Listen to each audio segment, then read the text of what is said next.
Hello everyone and welcome back to the Horror Hut. Now, I know a lot of you use these videos to sleep, so before you drift off I thought it would be a nice idea if everyone can leave a comment and let me know where you are listening from in the world.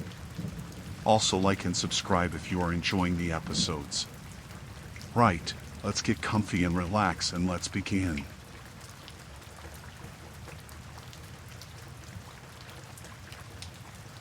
It was close to midnight when I finally locked up the shop. I was the closing manager at a little kitchen supply store in one of those strip malls that looks like every other strip mall, a couple restaurants, a vape shop, a dry cleaner that was never open past 6. The parking lot lights were automatic and came on just before sunset, but they weren't great. They left weird shadows between cars and a kind of dead zone near the edge where the lot met the trees. I always did the same routine. Walk the floor one last time, check the back door, set the alarm, lock up front. I'd usually text my girlfriend once I was in the car, just out of habit. That night felt normal until I stepped out and saw him. He was standing right at the far end of the lot, near the dark tree line I mentioned. Not moving, just facing my direction. At first, I thought maybe he was smoking or waiting on someone.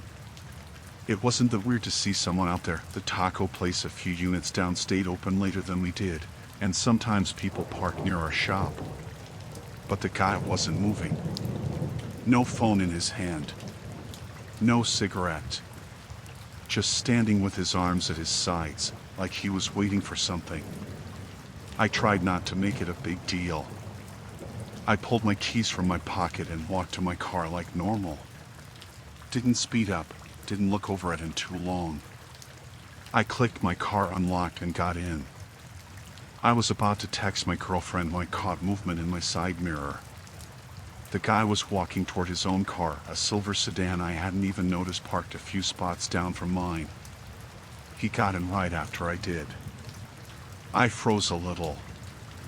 I watched in the mirror, pretending to mess with my phone, but he didn't pull out. He just sat there with the engine off. No headlights.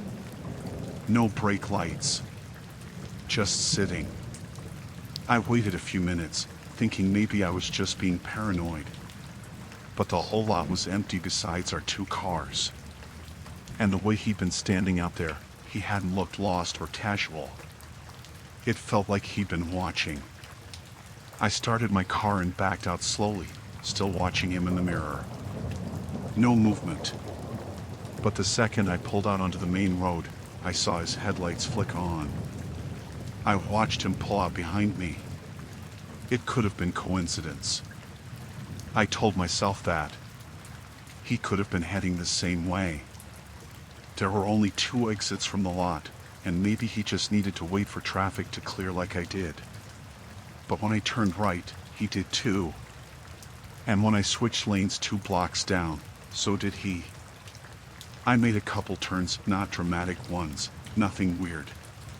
Just enough to test if he was actually following me. And he was. Every single time. I wasn't far from home, but I wasn't about to go there. I knew better than that. I took a left into a gas station and parked right up front, like I was going inside. I turned the car off and just waited, watching through the rear view. He didn't pull into the lot. He kept driving past slowly, but I saw him glance over as he passed. He didn't stop. Just kept going. I sat there for a while, just trying to calm down. I figured maybe I'd overreacted.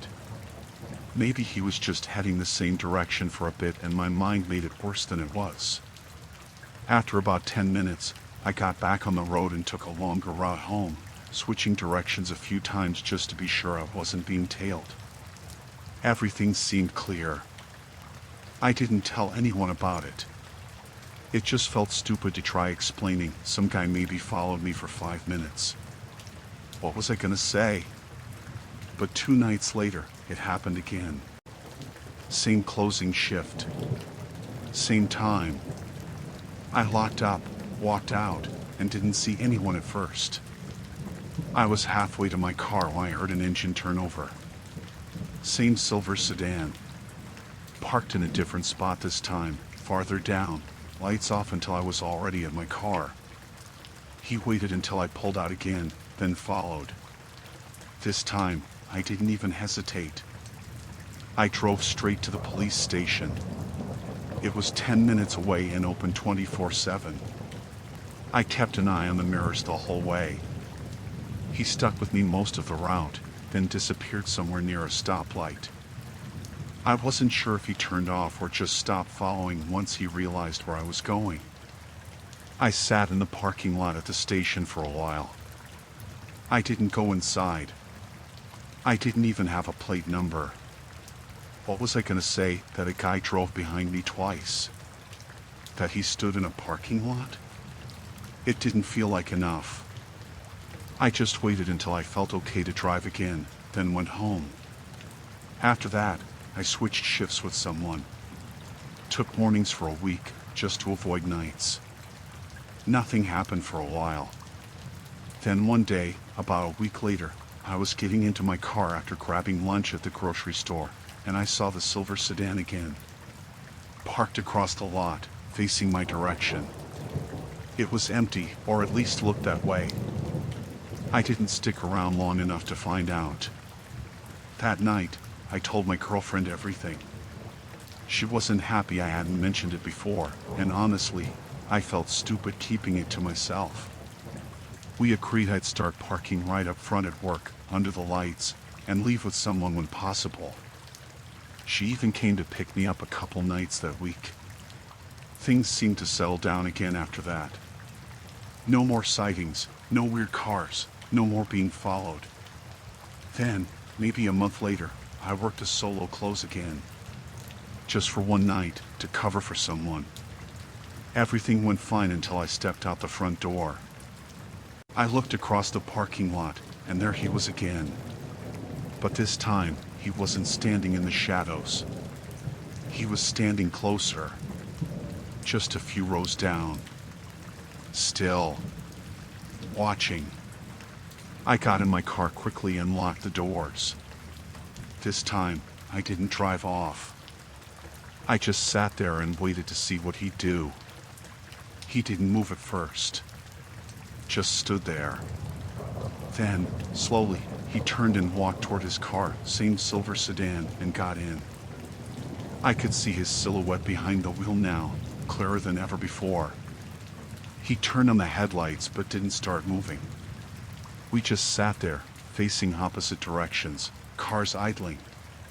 Then I watched his driver's side window roll down. I didn't roll mine down, but I could see him turn his head toward me. Then he raised his hand, not a wave, just kind of lifted it, like a signal. And then he pulled out and drove off, slowly. I didn't go home that night. I drove to my brother's place 2 towns over and stayed there. I reported it the next morning. This time I gave them everything, the make, the model, the nights he followed me. I finally got a plate number that night, wrote it down. The police said they'd look into it. That's all they ever say. I never saw him again after that. Maybe he moved on. Maybe he knew I went to the cops. I don't know. But now I always check my mirrors, every single time I get in the car.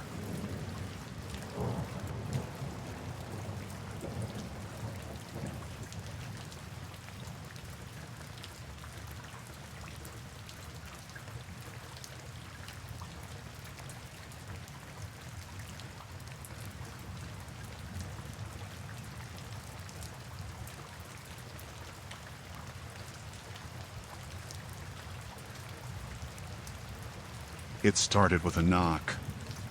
3 knocks, actually. Light ones, not even loud enough to wake someone if they were already asleep. But I was still up that night, scrolling my phone in bed with the TV on low, half watching some old sitcom rerun I've seen 100 times. I paused the show and just listened. 3 short taps on the wall behind my headboard.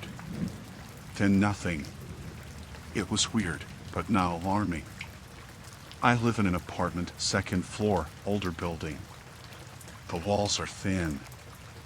I figured it was just someone in the unit next to mine, maybe hanging a picture or adjusting furniture. But it happened again the next night. Same thing, 3 knocks. Quick, spaced about a second apart. I checked the clock without really thinking about it. 3:14 a.m.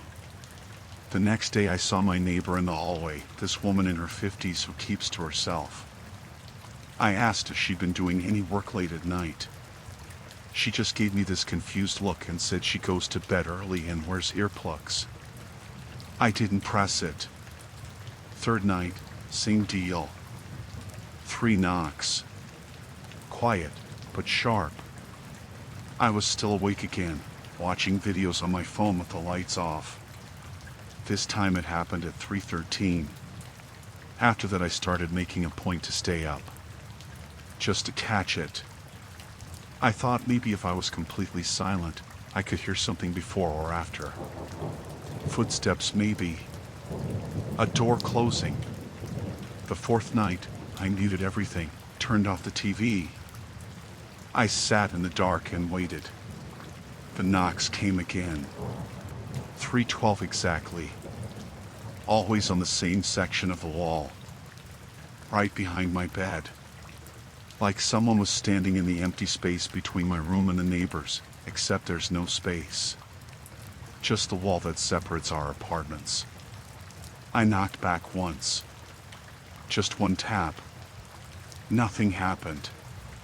No response. I started to feel uneasy, but I couldn't explain why. It was just knocking, right? People make noises in apartments. Pipes rattle, walls creak, neighbors get up to use the bathroom. It didn't mean anything, but it kept happening. Every single night. Always 3 knocks. Always between 3:12 and 3:16. Never earlier.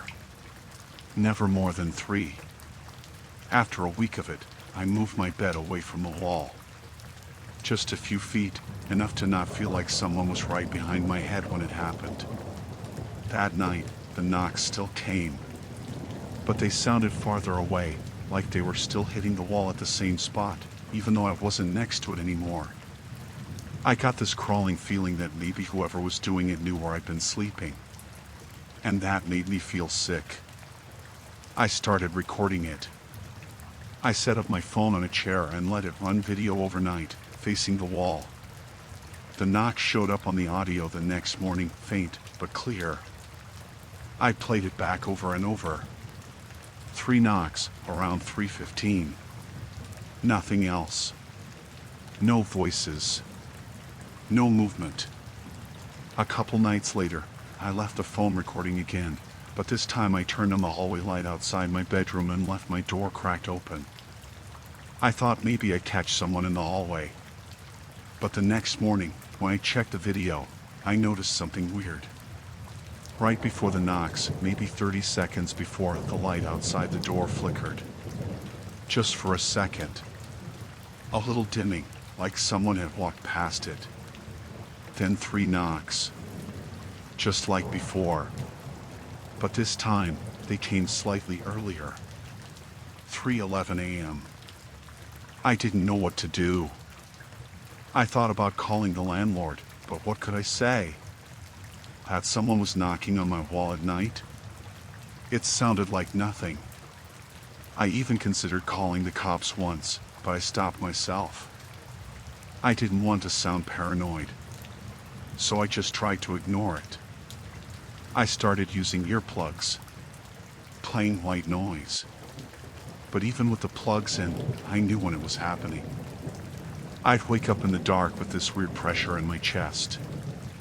I'd look at the clock, and sure enough, 3:13. Always. One night I got up and pressed my ear to the wall when it started, just to see if I could hear anything behind the knocking. And I swear, I heard breathing. It was slow, like someone trying hard not to make noise. I pulled back fast and didn't sleep the rest of the night. The next morning, I knocked on my neighbor's door again. No answer. I waited, then tried once more. Still nothing. I went downstairs and asked the guy in Unit 1 if she was home, and he looked confused. "Susan," he said. "She moved out like 2 weeks ago." I just stared at him. "What?" "Yeah, she left a note for the landlord. Said she needed to break the lease. Her place has been empty since." "Why?" I didn't know what to say. I walked back upstairs, unlocked my door, and just stood inside for a while. That night, I didn't sleep at all. At 3:14, the knocks came again. And this time, I wasn't next to the wall. I was sitting in the living room. They were still coming from my bedroom wall. I got up, turned on all the lights, and checked every window and door. Everything was locked. I walked out to the hallway, listened dead quiet. I stood in front of the apartment next to mine and knocked, just to see what would happen. No sound. That's when I noticed something. The door to her unit, the one that was supposed to be empty, had a tiny scrape on the lock. Like it had been forced. Not fresh, but not old either. And when I leaned close, I thought I smelled something like dust and body odor. Stale air. I backed away. Next day I called the landlord and asked about the unit next door. He said it was vacant, still being cleaned out. I asked if anyone had been in there recently. He said no, not since Susan left. I told him I thought I heard something in the walls, maybe mice or something, and asked if he could check it out. He brushed me off. Said the place was fine and he'd have someone look eventually. That night, I didn't go home. I got a motel room a few blocks away. No knocking. Next morning, I went back with the intention of packing a bag and leaving for a few days. But when I opened my front door, there was something sitting on the floor just inside. A folded piece of paper. No envelope. No name. I opened it and read 4 words. "You moved your bed." I stood there for a long time. I don't even remember locking the door behind me. I just left. Took the stairs 2 at a time, drove to work with my hands shaking. That night, I went to stay with my brother across town. I didn't even tell him why. Just said I needed a place to crash. A couple days later, I filed a report with the police. They didn't take it seriously, but they agreed to send someone to check the unit next door. They found signs of someone staying in there. Not Susan. No one official. The back window had been jimmied open. There was a sleeping bag tucked into the closet and a bunch of food wrappers stuffed behind the fridge. Whoever it was had been living in that apartment after she moved out, probably the whole time. They never caught the guy. He was gone by the time they checked. Probably saw me leave that note with the landlord, or maybe just figured I was onto him. I moved out 2 weeks later. Didn't care about the lease. I paid the penalty and left most of my furniture behind. I sleep fine now. But sometimes I wake up in the middle of the night, and I still check the clock. Just to make sure it's not 3:14.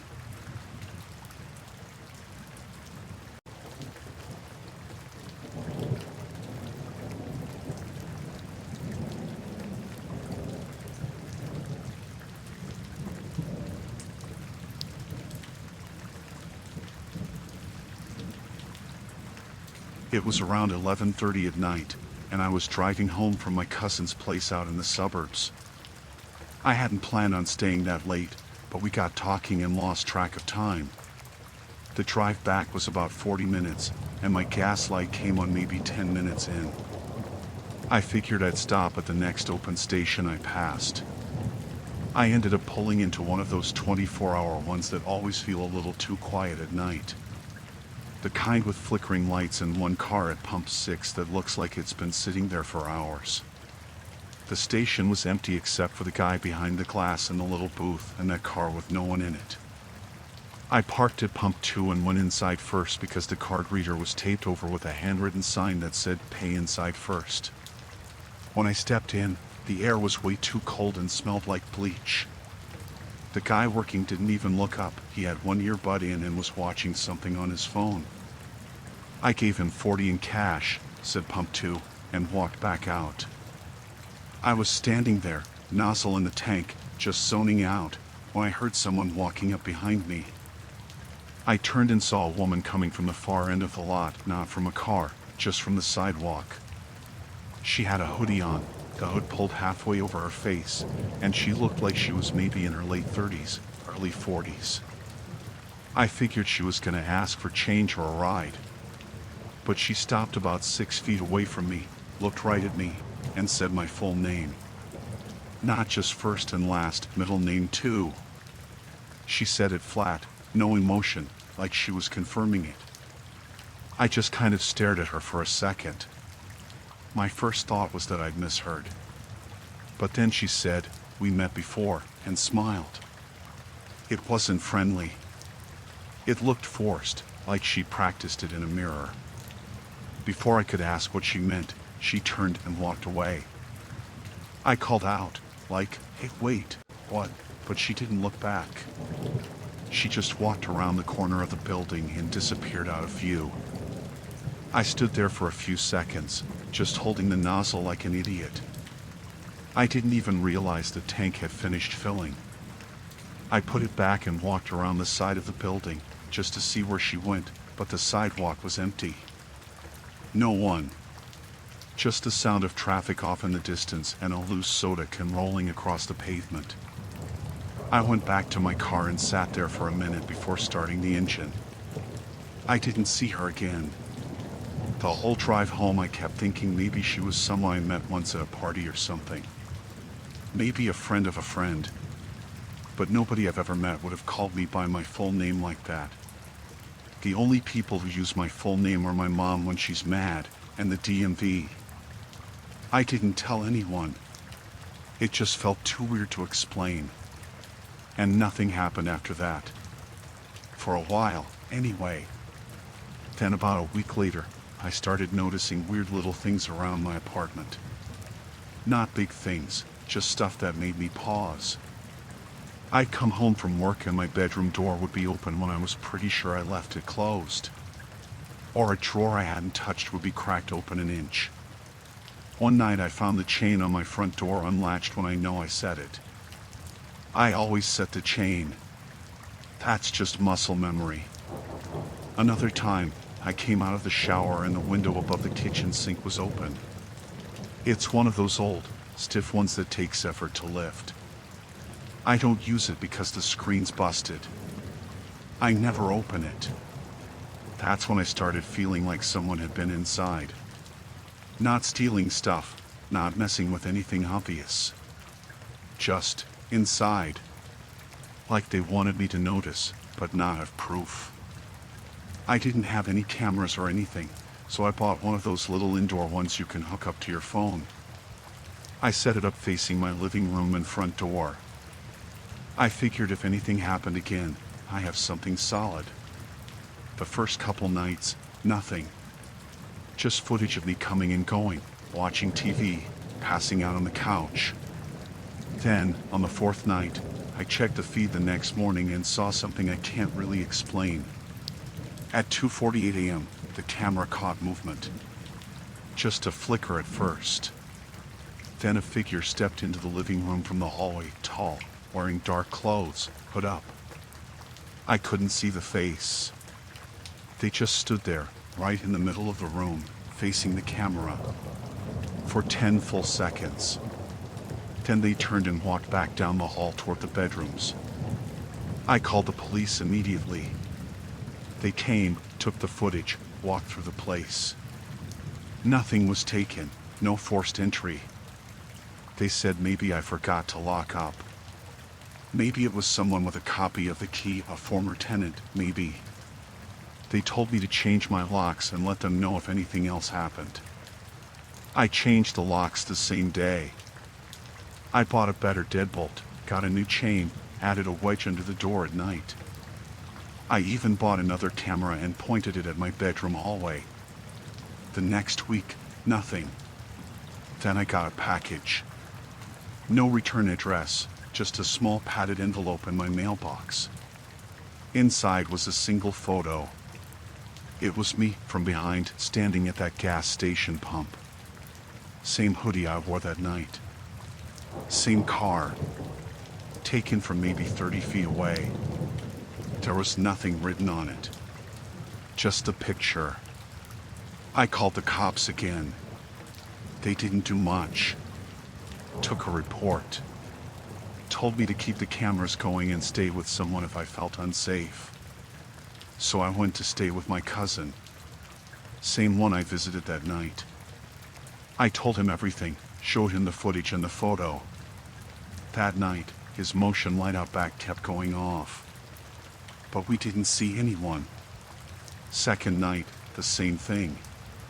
Third night, we heard someone knocking on the back door. Not hard. Just 3 light knocks. By the time we got out there, whoever it was had gone. But something was left on the doormat. It was my old apartment key. The one I'd replaced a week earlier. I don't know how they got it. I don't know how they found where I was staying. I didn't post anything.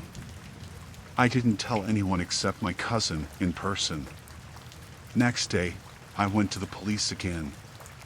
This time I insisted on filing a restraining order, even though I didn't know the woman's name. They said it would be hard without ID, but they took a copy of the photo and the footage. I didn't go back to my apartment. I ended the lease early and paid the penalty. I threw out everything that wasn't essential and moved to a new place across the city. Different building, different neighborhood. New locks, new cameras, new phone number. It's been 6 months. I haven't seen her again. But sometimes, when I'm getting gas at night, I catch myself looking over my shoulder. Just to check.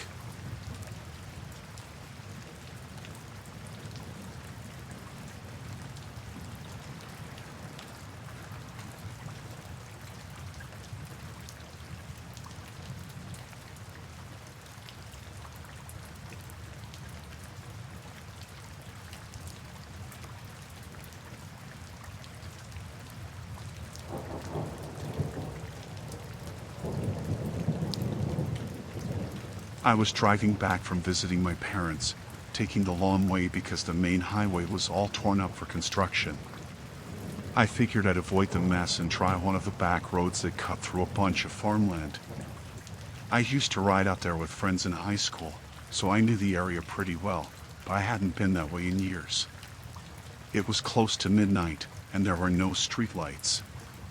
Just a narrow 2-lane road and a bunch of trees on both sides, broken up now and then by open fields. My phone signal came and went, and I hadn't seen another car for at least 30 minutes. I was maybe 15 miles out from the next town when the car jolted hard to the right, like it hit a pile or something. I managed to keep it straight and pulled off onto the gravel shoulder. I got out and checked. Front passenger tire was completely flat. Not just low, but totally dead. I must have run over something sharp. No warning, just sudden drop. I popped the trunk, got the jack and the donut out. I've changed a tire before, but never at night, and definitely not in the middle of nowhere. The air was thick with bugs, and everything smelled like wet grass and diesel. The only sound was my own breathing and the occasional chirp from some insect I didn't recognize.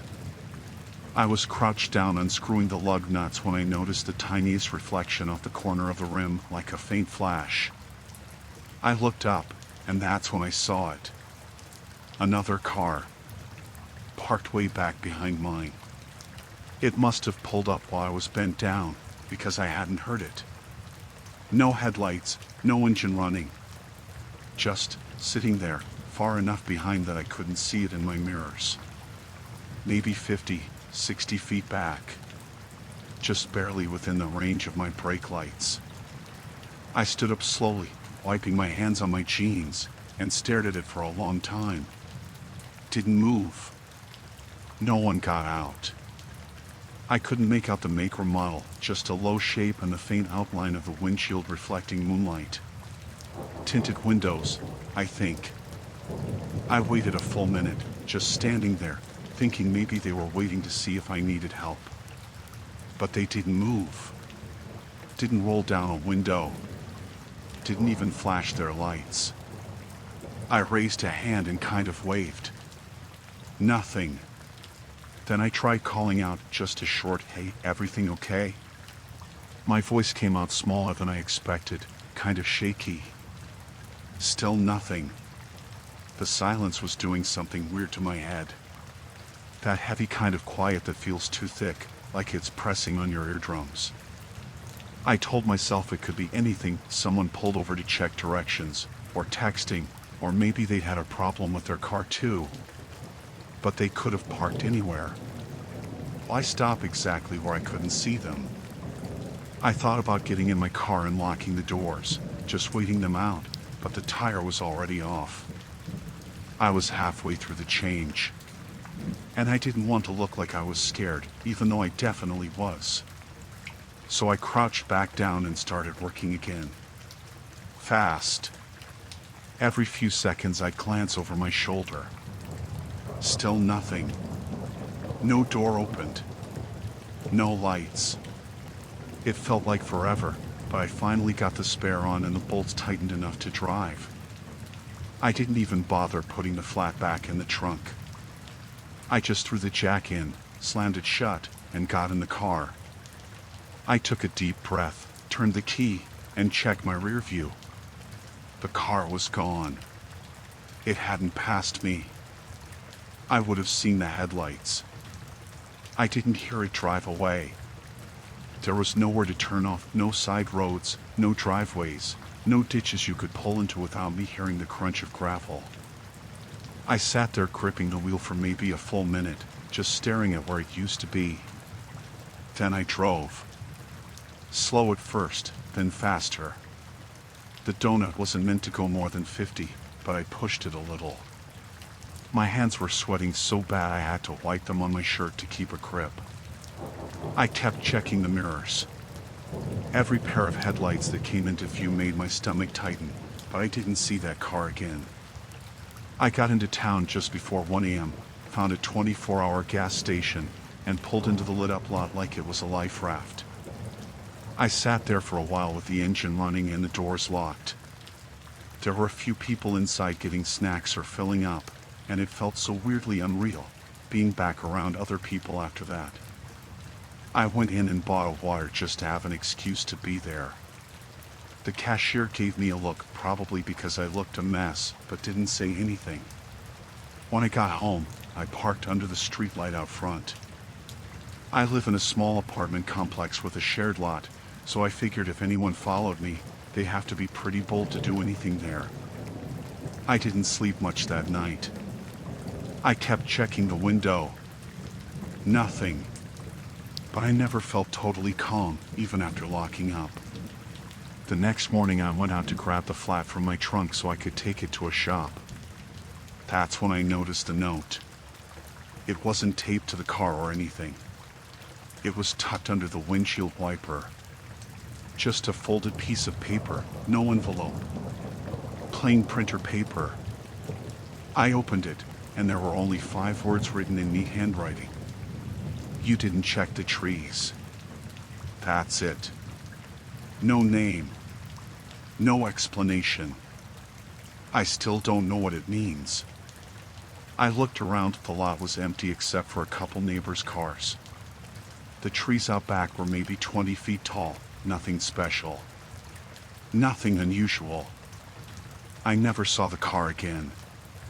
I reported it to the police, gave them everything I could remember, but without a plate number or make or model, there wasn't much they could do. I don't drive that route anymore, even during the day.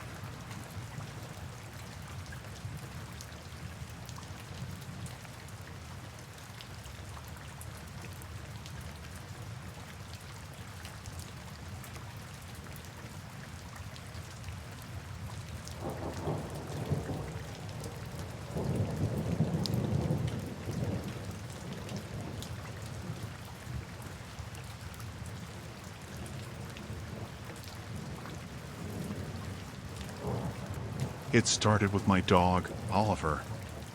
He's a mutt, part shepherd, part who knows what, and usually pretty relaxed. Doesn't bark unless someone's at the door, doesn't get weird about thunder or anything. But that week, he started acting strange around the air vent in the hallway. I noticed it one night while brushing my teeth. I came out of the bathroom and saw him sitting in front of the vent, just staring at it. At first I thought he was hearing mice or something. This is an old house, built in the 70s, and I've had the occasional squirrel in the attic before. But he wasn't barking or whining. He just sat there, completely still, ears up, tail flat on the floor, like he was watching something move behind the slats. The next night he did it again. Same vent. Just sat there for almost 20 minutes without moving. I called his name, nothing. I snapped my fingers. Still nothing. I had to actually nudge him with my foot to get his attention, and even then he went right back to staring once I walked away. The third night, he growled. Real low. Not loud or angry, more like the kind of growl he does when he sees something unfamiliar in the distance. He crouched lower that time, front paws stretched out in front of him, like he was waiting for something to come out. That made me uneasy. I grabbed my phone and shined the flashlight into the vent. I couldn't see much, just a metal tunnel stretching back into the dark. No movement, no bugs, no nests. But Oliver didn't care. He stayed there even after I went to bed. I told myself I'd call an HVAC guy the next day and forgot about it until the next night, when I got up to use the bathroom around 2 a.m. I stepped into the hallway and nearly tripped over him. He was lying across the floor, right in front of the vent, like he'd fallen asleep guarding it. When I turned on the light, he stood up immediately and faced the slats, ears twitching. That's when I noticed the scratch marks. They weren't from animals. I've seen what rats or raccoons can do to metal. These were different, longer, deeper, more spaced out.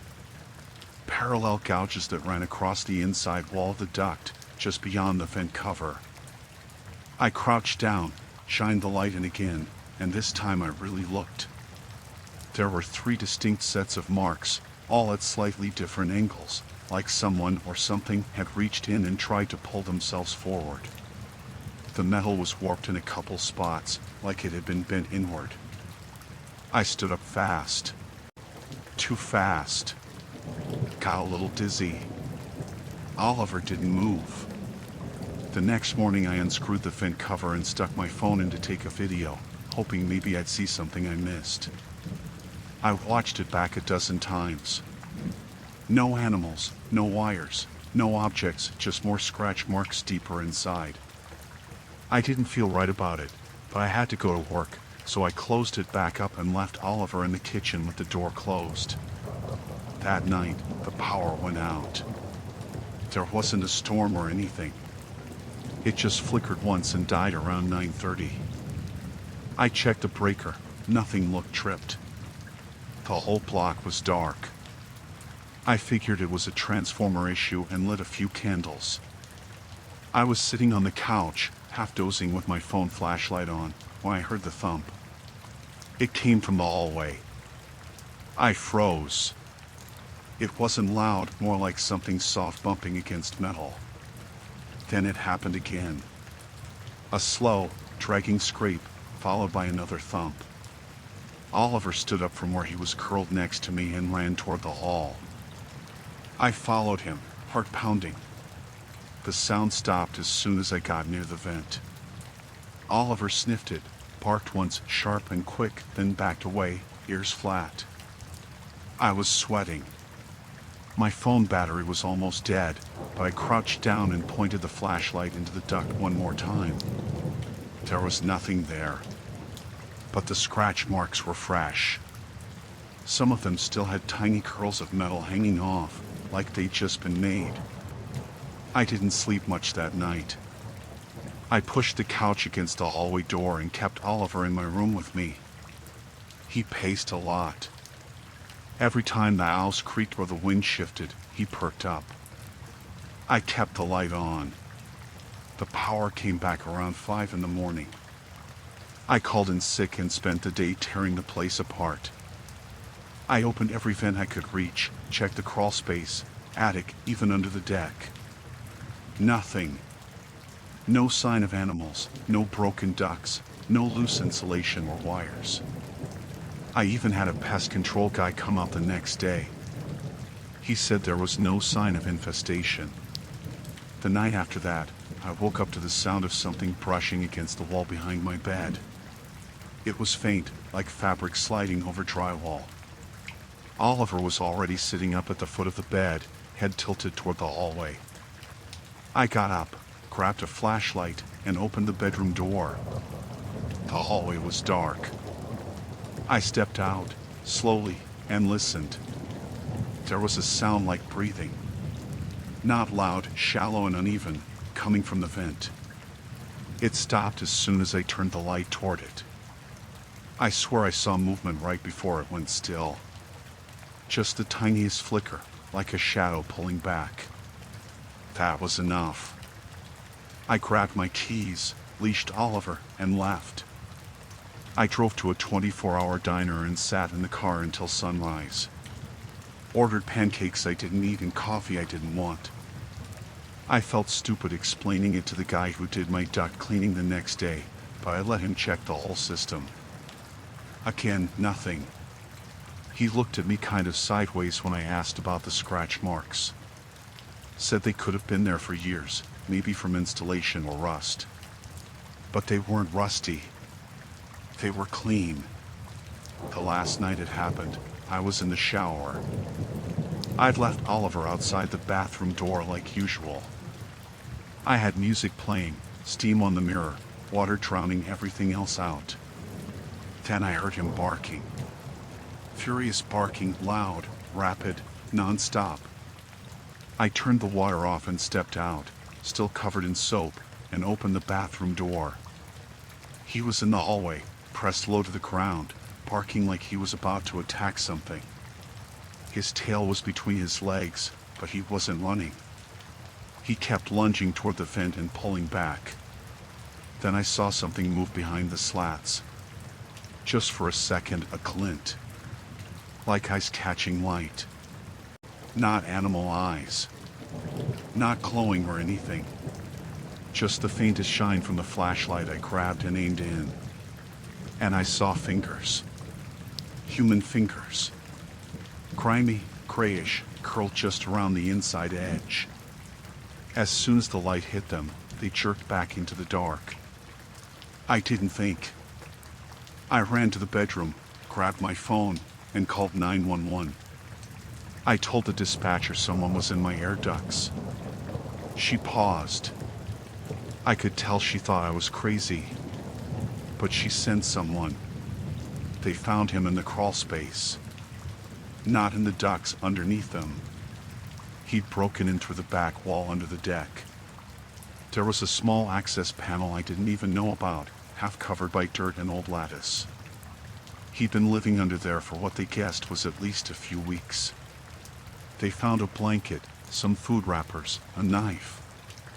He'd unscrewed one of the duct joints and had been reaching in, maybe trying to widen the hole. The scratch marks were his. He'd been crawling around in the system, maybe not the whole house, but enough of it. Enough to watch. To listen. They took him away in cuffs.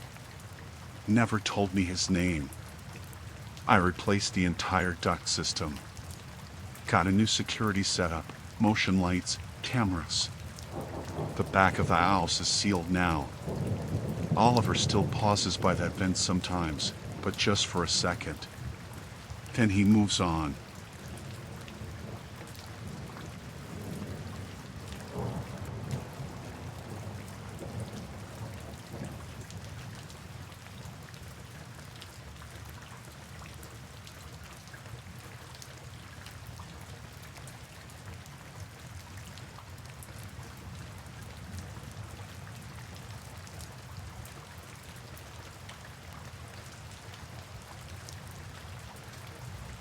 When I got home that night, it was almost 11. I'd picked up a later shift because one of the girls at work had called out, and I wasn't going to say no to extra hours. The drive was quiet, the kind of uneventful where you're not even fully awake by the time you pull into the driveway. I remember being annoyed because my porch light had burned out earlier that week and I'd forgotten to grab a new bulb. So I used my phone flashlight, juggling my keys in the dark like usual. Nothing felt off right away. The door was locked, same as I left it. Inside, everything smelled normal, that faint mix of old wood and laundry detergent. I kicked off my shoes and dropped my keys in the bowl by the door like I always do. The house was quiet. Then I walked into the kitchen. Every single drawer was open. Not yanked out, not messy, just slid all the way open like someone had gone through them carefully and didn't bother to close anything. Even the skinny one next to the fridge that always sticks a little was open. I just stood there, trying to process it. Nothing looked stolen. The utensils were still there. Dish towels folded. My junk drawer, receipts, batteries, random pens untouched. I thought maybe I'd done it that morning and forgotten. I've left the coffee pot on before. I've left the fridge cracked once. Maybe I was distracted. It had been a weird week. So I closed them all. One by one. Didn't even check the rest of the house right away. Just shut the drawers, washed my hands, and microwaved some leftovers. I ate sitting on the couch, half watching whatever was on. I think I convinced myself it wasn't a big deal. Or I was too tired to really care. But when I got up to go to bed, there was a glass of water sitting on my nightstand. Full. Cold. No condensation on the wood, like it hadn't been there long. That stopped me. I don't bring water to bed. I just don't. If I get thirsty in the middle of the night, I get up. I stood there for a long time, staring at it, thinking maybe I forgot I did it even though I hadn't even gone into my room since that morning. Even though I don't own that style of glass. Mine are all mismatched from thrift stores. This one was plain, straight-sided, no logo. Too clean. I walked the whole house after that. Checked the front door, still locked. Back door too. Windows latched. No sign of anything off. Nothing broken. Nothing missing. I dumped the water. Washed the glass and stuck it on the counter, like if I treated it normal it'd become normal. Slept with my bedroom door locked for the first time since moving in. Didn't sleep much. Every creak made me twitch. The next morning, I installed a cheap indoor camera in the kitchen. One of those motion-activated ones that stores short clips to your phone. I didn't want to tell anyone yet. It still didn't feel real. Just weird. Nothing happened that night. Or the next.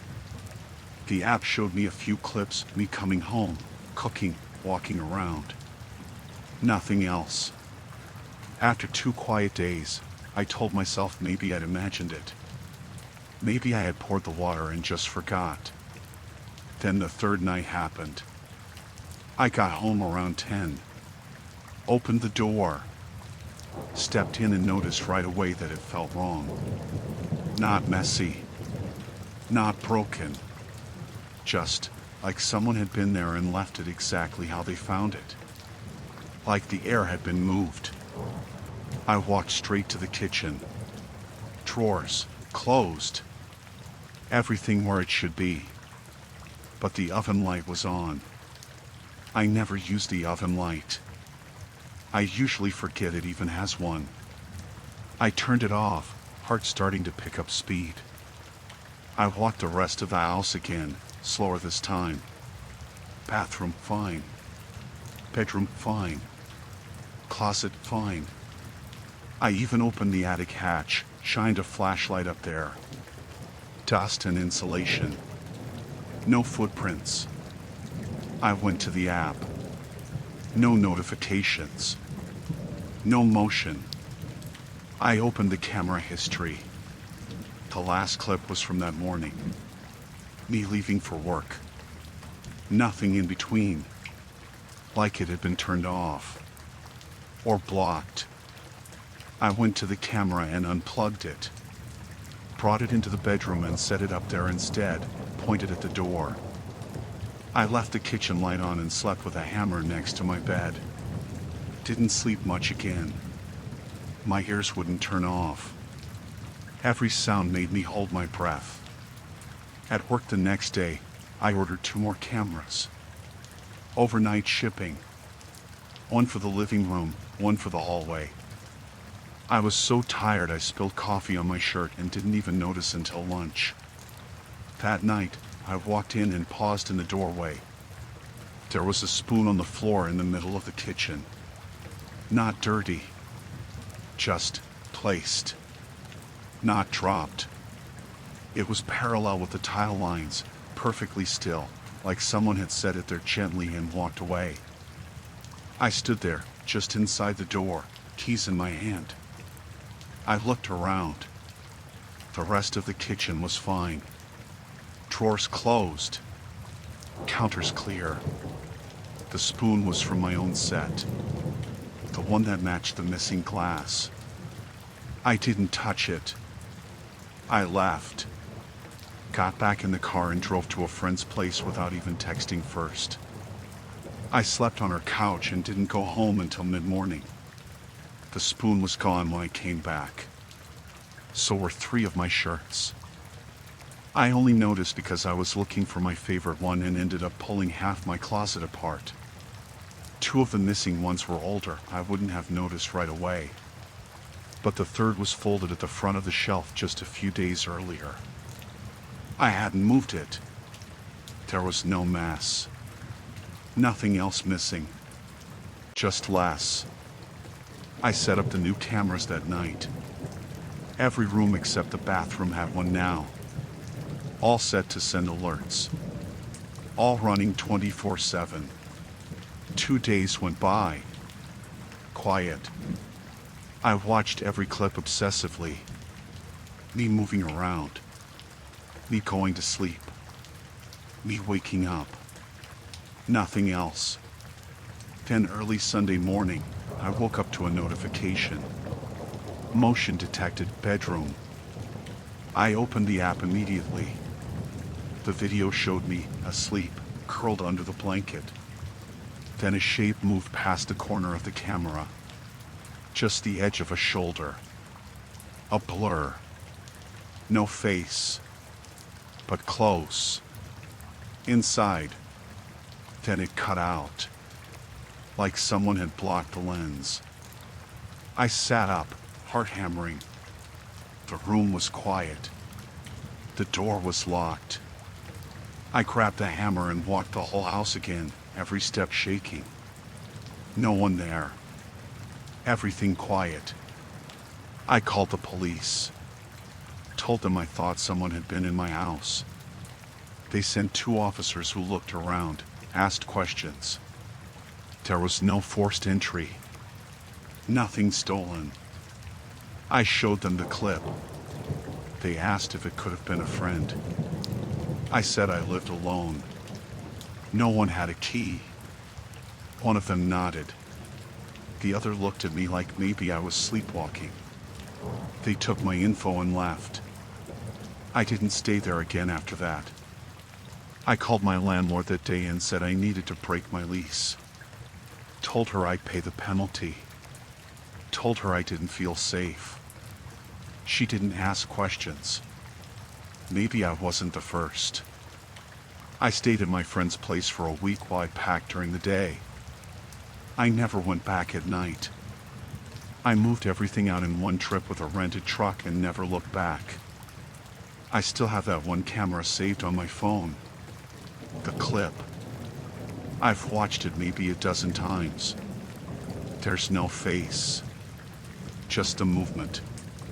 Just that quick blur, a shoulder, a head ducking out of frame close to where I was sleeping. I don't know how they got in. I don't want to know. I just know they were there.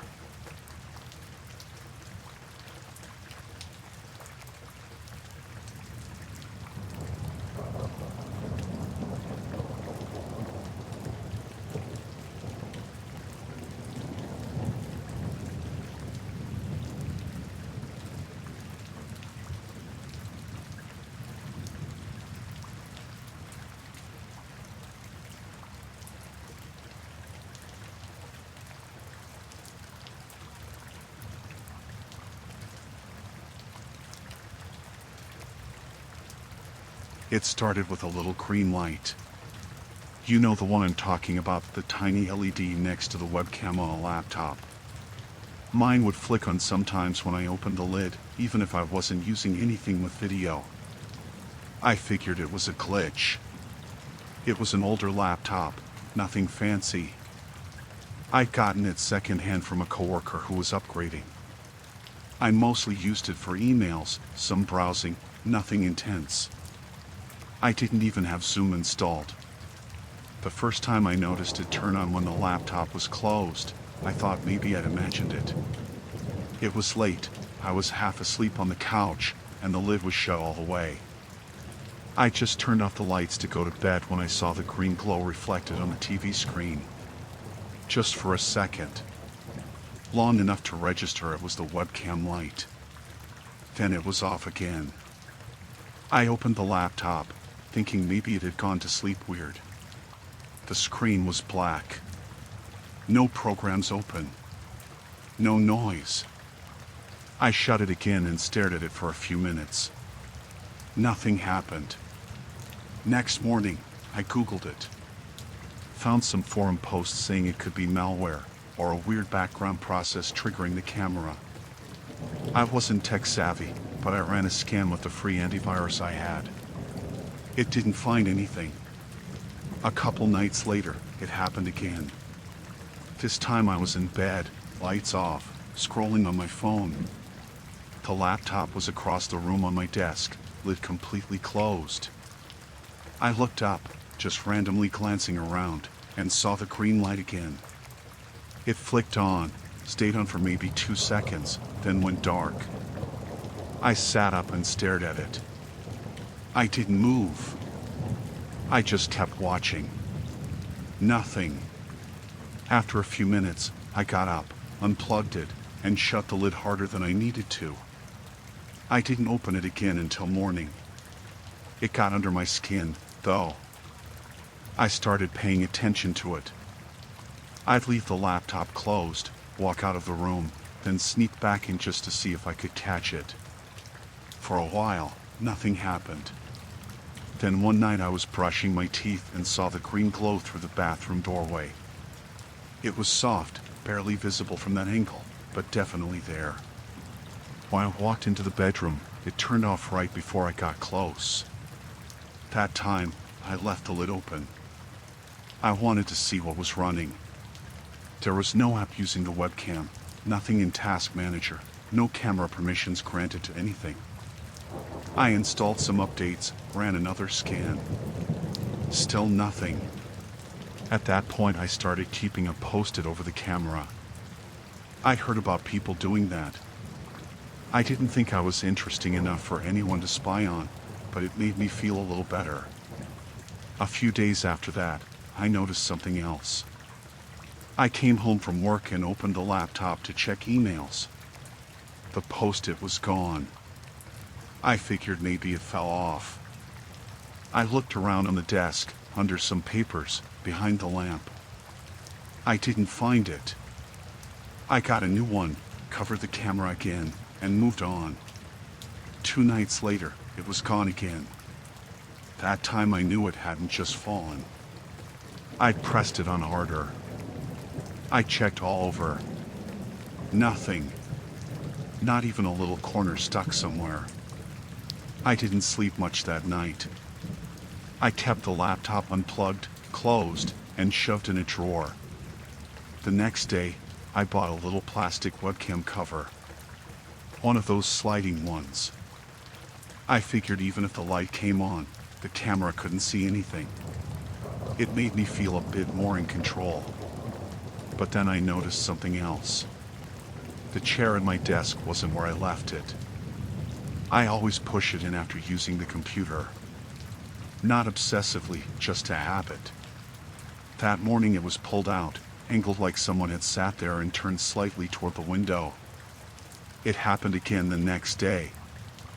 I started locking my bedroom door when I left for work, even though I live alone in a one-bedroom apartment. There's only one entrance, and it was always locked with a deadbolt. No signs of a break-in. No scratches or scuffs on the door frame. But I started noticing little things out of place. My laundry basket moved. A coffee mug left in the sink when I was sure I'd washed it. My bedsheets slightly pulled back like someone sat on the edge. Once, I came home and my TV remote was on the floor. Just lying there, halfway between the couch and the TV. I hadn't touched it that morning. I bought a door jammer for the front door.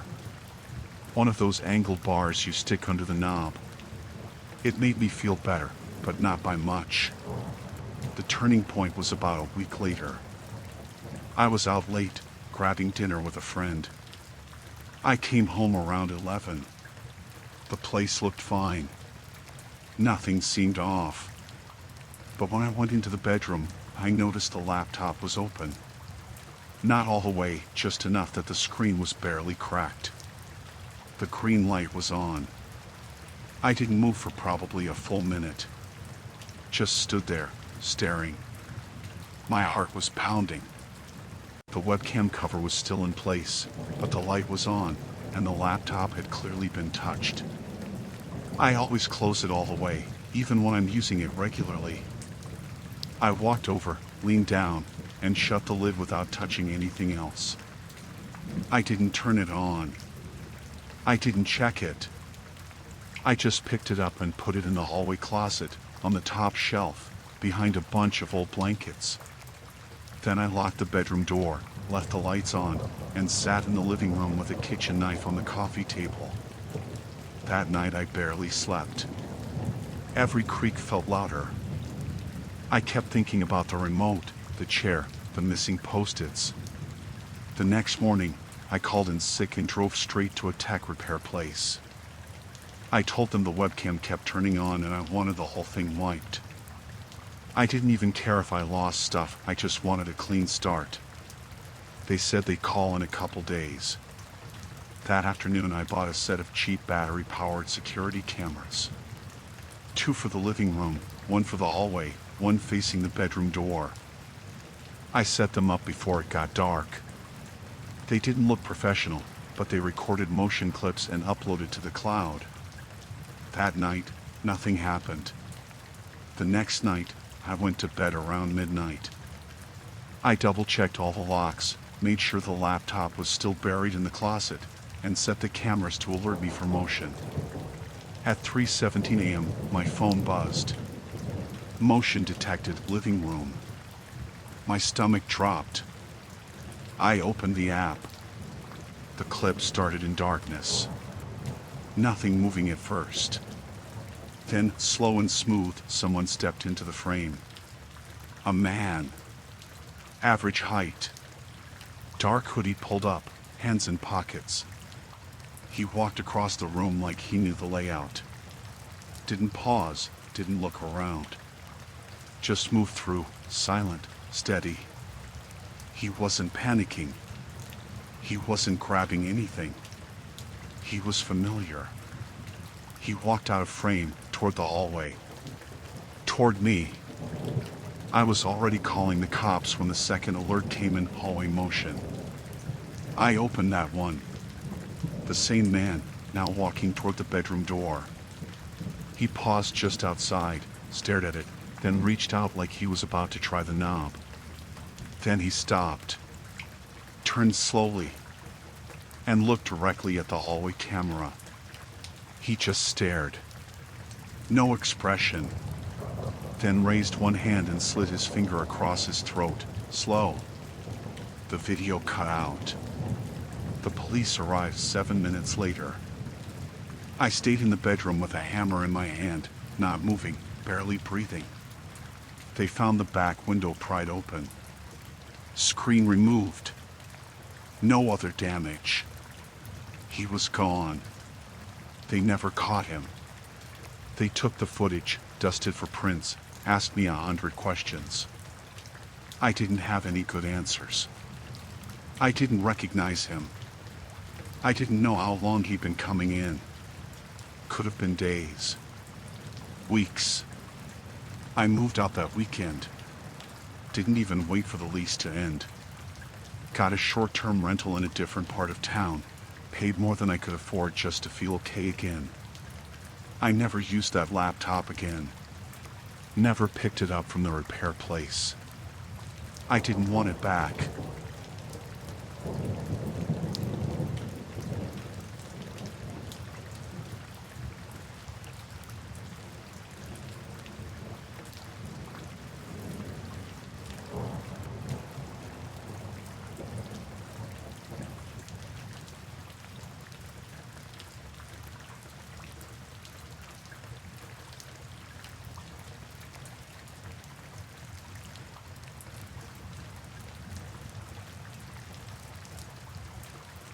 I usually do my errands all at once on Saturdays. Get it out of the way. I'll hit a couple grocery stores, maybe a pharmacy if I need something. It's not exciting, but I kind of like the routine. I'm not super social, and shopping early means it's quieter. Fewer people. That day started normal. I left around 9, grabbed a coffee, then went to the first place, a small local grocery a few blocks from my apartment. I was just there for a few things: eggs, bread, some produce. While I was getting apples, I noticed a guy walk past me kinda slow. Mid-30s maybe. Dark green jacket, jeans, shaved head. Didn't look at me. Just passed behind me, almost too close, like he didn't notice there was space on the other side of the aisle. I didn't think much of it at first. Just one of those little annoyances. But then I saw him again near the freezer section. Same slow walk. Same thing, no eye contact, no cart or basket, not holding anything. Just walking. I figured he was waiting on someone, or maybe just wandering. I checked out, went back to my car, didn't see him again. The next place was a chain drugstore about 5 minutes away. I needed cold medicine and some shampoo. I was in there maybe 3 minutes before I saw him again. Same guy. Same jacket. Still empty-handed. This time, he was standing near the greeting cards, pretending to read one, but his eyes weren't moving. He wasn't turning the card or even holding it right. Just standing there. I stopped in the middle of the aisle and stared for a second, trying to figure out if I was just being paranoid. It's not impossible someone ends up at the same 2 stores, right? But when I turned into the next aisle, he moved too. Not quickly. Just a beat after me. Like he waited for me to go, then followed. I didn't see him behind me, but I heard a soft shoe scuff on the linoleum. You know the sound. I left without buying anything. Back in the parking lot, I looked around before getting in my car. Didn't see him. I waited a few minutes in the driver's seat, just staring at the store entrance. People came and went. No sign of the guy. I told myself I was being stupid. Coincidences happen. Maybe I just noticed someone at the first store, and now I was overthinking it. I had one last stop, a discount store across town where I usually grab bulk stuff. I debated skipping it, but figured I'd be quick. It was further away, and I told myself there was no way he'd be there too. I parked in the back, near the loading area. Just habit, fewer cars. Walked in, grabbed a cart, went to the back for paper towels. Then I felt it again. That weird sense that someone was behind me, just barely in my space. I turned around and nearly dropped the pack I was holding. He was right there. Like, right there. Maybe 6 feet away, standing at an angle, looking at a shelf of cleaning products. Same green jacket, same shaved head. Still no basket, still not holding anything. He didn't look at me. Not once. I stood there frozen for a second. I wanted to say something, but what do you even say? Hey, why are you following me? It sounded crazy in my head. I looked down the aisle, hoping someone else would come by. No one did. I backed up, left the paper towels, and pushed my cart around the corner. I didn't go to the front. I just walked the perimeter of the store for a minute to see if he'd follow again. He didn't. So I turned down a random aisle with bedding and stood at the end, half hidden, watching the space where I'd left him. After maybe a minute, he walked past the other end. Still empty-handed. Still slow. His head turned slightly like he was scanning the aisle, but again, not looking directly at anything. Just passing through. I ditched the cart and left. When I got back to my car, I unlocked it and threw my stuff in the back seat. I sat there with the engine running, staring in the rear view. It was quiet. Nothing moved. Then I saw him come out of the store. He didn't have bags. He didn't have anything. Just walked out the same doors I had, hands in his jacket pockets. I ducked a little lower, hoping he wouldn't see me. He didn't look around. He turned and started walking down the row of cars, slow and steady. I didn't move. My heart was pounding so hard I could hear it in my ears. He passed maybe 10 feet behind my car, didn't pause. Just kept walking down toward the street. I waited until he was out of sight, then pulled out and drove a different route home. I kept checking my mirrors the whole way. Didn't see him again. When I got to my apartment, I parked a couple streets over and walked in through the back, just in case. I sat by the window for hours, checking the sidewalk every time someone passed. Nothing happened that night. The next day, I installed a camera by my front door and one facing the parking lot. I started taking different routes to work. Changed up the days I did errands. Never went to all the stores in one trip again. I never saw him again, but for weeks, I kept thinking I caught glimpses. A green jacket in the corner of my eye. A shape in the mirror when I turned too fast. Once, I woke up and thought I saw someone standing on the sidewalk across the street, but when I blinked, they were gone. I never figured out what he wanted. He never said a word. Never even looked at me. But he was in 3 different stores, never shopping, never buying, always where I was, and always just a few steps behind.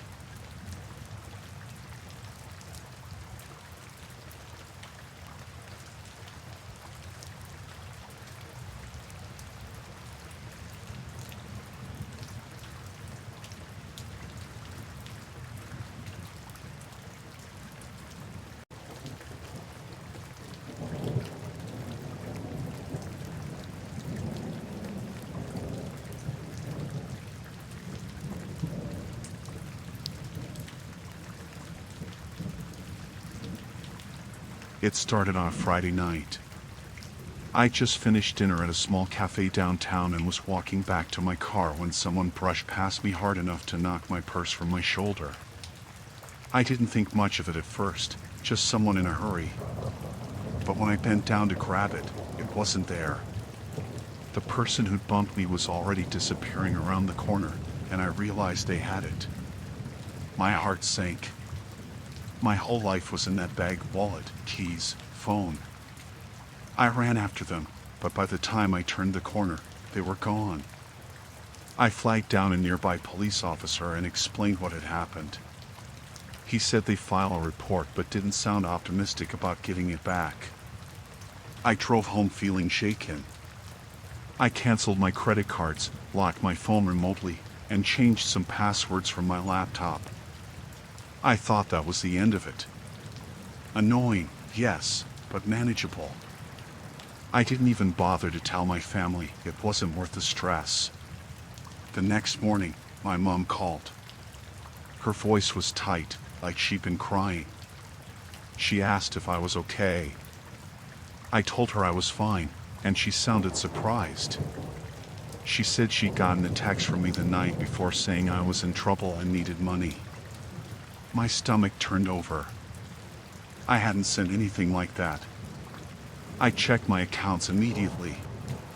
Someone had managed to get into my email.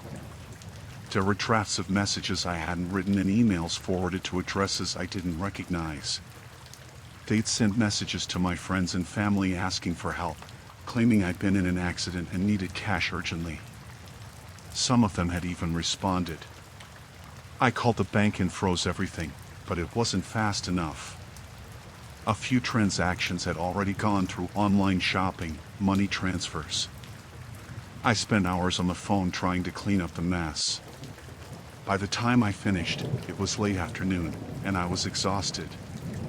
That night, things got worse. Around midnight, I got a text from my sister. It was strange because she rarely messaged me so late. She asked if I was okay and said she was outside. Confused, I went to the window and looked out. Her car wasn't there. I texted her back, saying I was fine, and asked what she meant. She replied, "You just told me to come over. Said you needed me." I hadn't sent that. I checked my messages and found one I didn't remember typing, sent from my number to hers. My heart pounded as I stared at it. The wording didn't even sound like me. I stayed up the rest of the night, checking my locks over and over, convinced someone was watching me. I thought about calling the police, but what could they do? No one had broken in, and the texts didn't prove anything.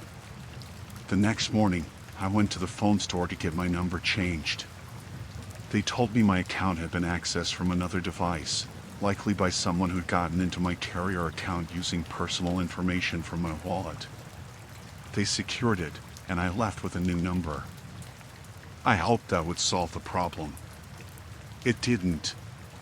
By Monday, emails were coming in from places I hadn't been, confirmation of hotel reservations, online purchases, even a gym membership. Someone was pretending to be me. Worse, they were good at it. They'd use my social media to post updates, things like feeling sick, taking a break from the world, so anyone who noticed the weird messages wouldn't question them. I went to the police again, and this time, they took it more seriously. They opened an investigation and advised me to monitor my accounts closely. They said it could be a case of identity theft, but something about it felt too personal for that. Whoever was doing this didn't just want my money, they wanted to take over my life. That night, I couldn't sleep.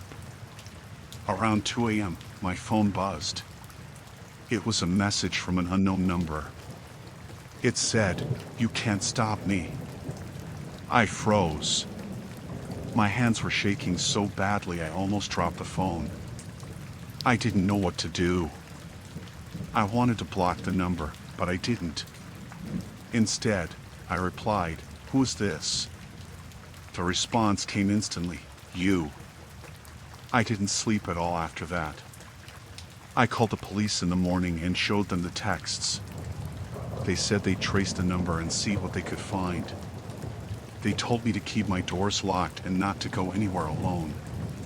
That evening, I noticed my front door lock looked different. Scratched, like someone had tried to force it. I checked all the windows, and one of them was slightly open. I didn't remember leaving it that way. I stayed at a friend's house that night. The next day, I got another text. It was a picture of me, taken from outside my house. My hands were in the sink, washing dishes. I hadn't even known anyone was there. The message said, "I'm always watching." That was the last straw. I went back to the police, and this time, they sent someone to my house. They found a camera hidden in my living room, a small, black device tucked between books on a shelf. I felt sick. I hadn't noticed it, hadn't even thought to look. The officers told me to pack a bag and stay somewhere else while they investigated. I left that afternoon and went to my parents' house. For the first time, I told them everything. The police eventually traced the text to a prepaid phone purchased at a gas station across town.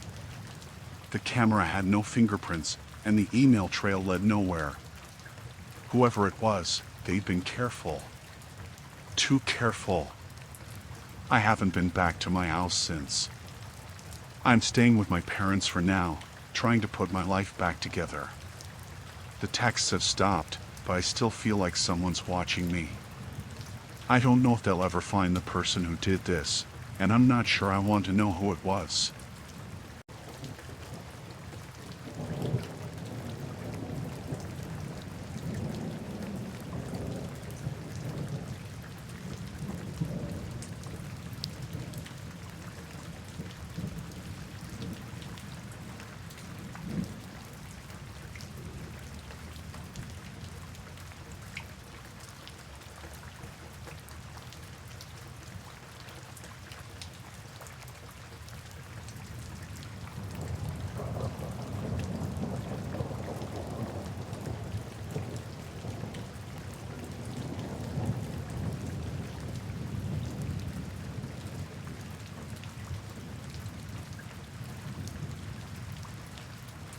I remember the day clearly because it started so ordinary.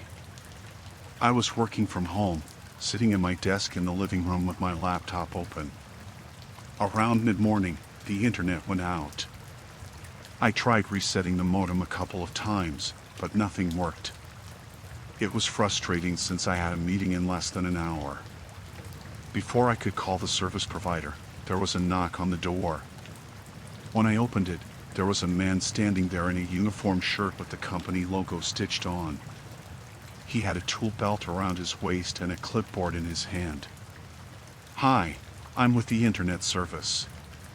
We got reports of outages in the area," he said. His voice was calm, friendly even. I hadn't called him yet, but I figured someone else must have.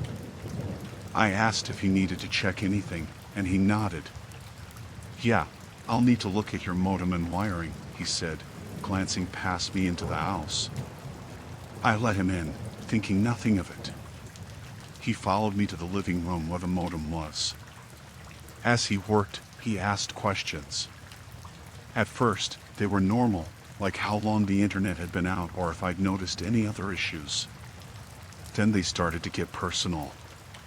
"Do you live here alone?" he asked, crouching by the modem. I hesitated but told him no, my husband would be back soon. That wasn't true, my husband was out of town for the week, but something about the question made me uncomfortable. "Oh, good," he said, smiling up at me. "It's nice to have someone around. Makes the place feel less lonely." He finished looking at the modem and stood up. "I'll need to check outside, near the wiring box. Can you show me where that is?" I led him to the back door, pointing out the box on the side of the house. He nodded but didn't go outside right away.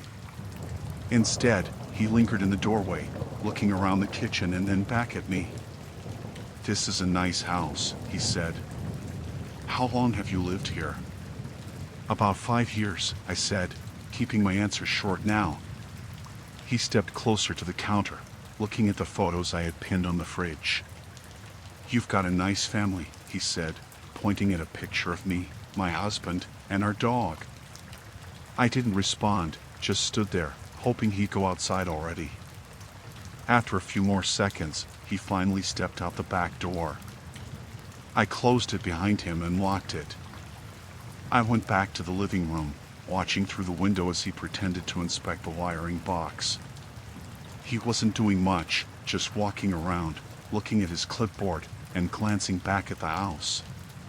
That's when I noticed his van parked on the street. It was plain white, no company logo on the side, My stomach sank. I grabbed my phone and searched for the number for the internet company. When I called, the representative said there hadn't been any technicians dispatched to my area that day. My heart was pounding as I hung up. I went to the front door and peeked through the peephole. The van was still there, and he hadn't come back inside yet, but I knew I needed to act fast. I locked all the doors and windows and ran to the bedroom, grabbing my husband's old baseball bat from the closet. Then I called 911. The operator kept me on the line while I waited for the police. She told me to stay quiet and keep the doors locked. I could barely hear her over the sound of my own breathing. After a few minutes, I heard footsteps on the back porch. He was back, knocking on the door. "Ma'am," he called out. "I need to check something inside again." I didn't answer. The knocking got louder. "Ma'am, are you there?" "I just need a few more minutes." I stayed hidden in the bedroom, clutching the bat so tightly my hands hurt. The knocking stopped, and everything went quiet. I thought maybe he'd left, but then I heard a noise at one of the windows. The operator was still on the line, telling me to stay calm. She said officers were on their way. I heard the sound of glass breaking. He was trying to get in. I stayed where I was, shaking and gripping the bat, until I finally heard sirens outside. The police arrived just in time. They found him trying to climb through the broken window. It turned out he wasn't with the internet company at all. He'd stolen the uniform, shirt, and equipment. He had a criminal record, too, for burglary and assault. The police said I did the right thing by not letting him back in and calling 911. They didn't think he was here to fix anything. Even now, I can't stop thinking about how easily I let him into my home. It's terrifying to think about what could have happened if I hadn't trusted my instincts.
It happened last summer, during a trip I'd been looking forward to for months. There were 5 of us friends who'd known each other for years, and this was supposed to be a relaxing weekend away from everything. A weekend of hiking, campfires, and just getting away from the noise of life. We had picked a remote spot for our campsite, a place that wasn't far from a scenic lookout. We set up camp and spent the day hiking to the spot, taking in the view, talking about everything and nothing. It was beautiful, the kind of place where you could just lose yourself in the moment. The weather was perfect, and everything felt right. That's why, when the time came to head back to camp, I didn't think twice about it. We started the hike back around mid-afternoon, all of us chatting as we walked, just like we had on the way there. The path was a little more challenging on the return trip, mostly downhill, but nothing too serious. Everyone was in good spirits, tired but happy. I remember feeling a little lighter, knowing we'd be back at camp soon, ready to relax and enjoy the evening. But then, when we reached a fork in the trail, I noticed that one of us, Tom, wasn't there. At first, I thought maybe he had just fallen behind, so I called out to him. "Tom? You good back there?" No answer. I figured maybe he had stopped to take a picture or rest for a minute. We'd been stopping here and there, so it wasn't unusual. I kept walking, thinking he'd catch up, but after a while, I started to get that feeling. You know, the one where something doesn't feel right, but you can't put your finger on it? I stopped again. "Tom?" Louder this time, more urgent. Still nothing. At this point, I turned around. I'd walked a little further than I realized. I looked down the trail, but there was no sign of him. No footsteps, no movement. It was as if he had just vanished. I started walking back in the direction we came from, calling his name, trying to keep my voice steady. The others had noticed by now, and they began calling for him too. We all split up, each of us taking a different path, looking for Tom. We didn't want to panic, but it was hard not to. We kept looking for what felt like hours, but there was no sign of him.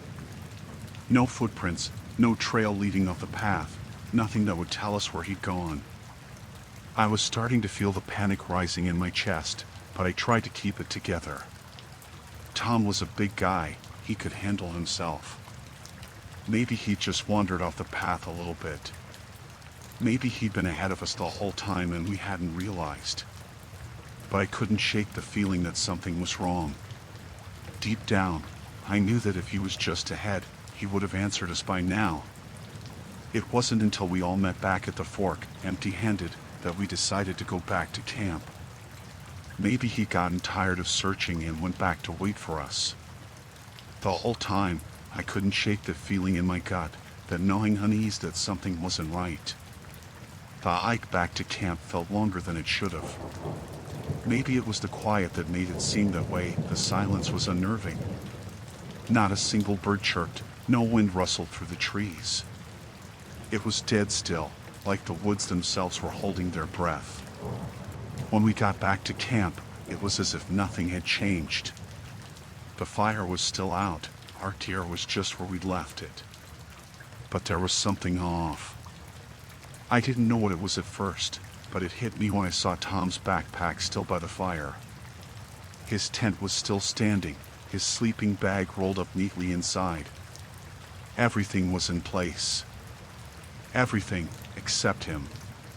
We all stood there in silence for a moment, just staring at his stuff. No one spoke. No one wanted to. I don't know how long we stood there, but the quiet was suffocating. None of us wanted to go inside the tents. No one wanted to be alone in that silence, but we couldn't ignore it. There were 5 of us, and Tom was supposed to be with us, but he wasn't. We called out for him again, our voices echoing into the dark, but there was no reply. I know I should have been more logical, but everything inside me was telling me something was wrong. Something had happened to him. I thought about going back out to look for him, but the thought of wandering those woods in the dark alone was terrifying. We didn't have a lot of light left, and the idea of searching for him with no real sense of direction, it wasn't safe. We all just kind of stood there, not knowing what to do. We decided to wait until morning. Maybe he'd come back.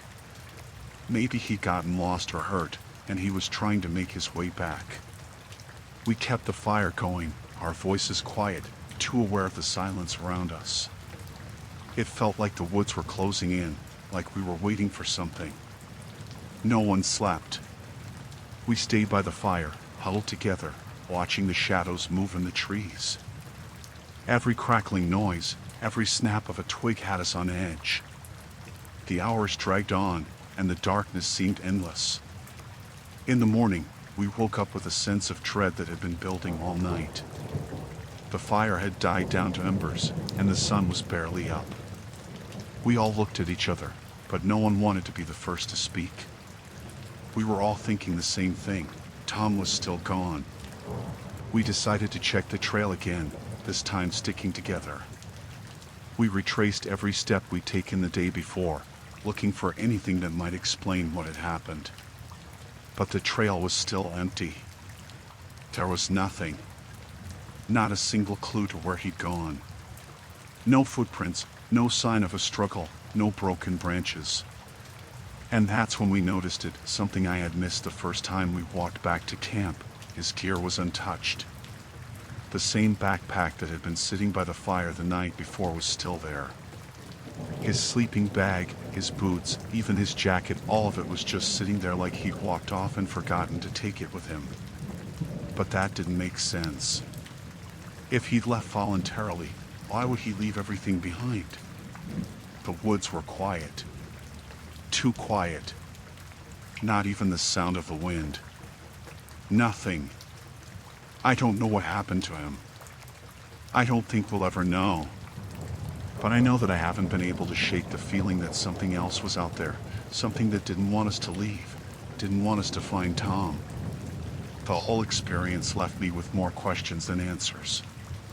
Tom never came back, and no one ever found any sign of him. It felt like he had just disappeared. To this day, when I think back on that weekend, I can't stop wondering, did we miss something? Or did we just make the wrong decision by staying?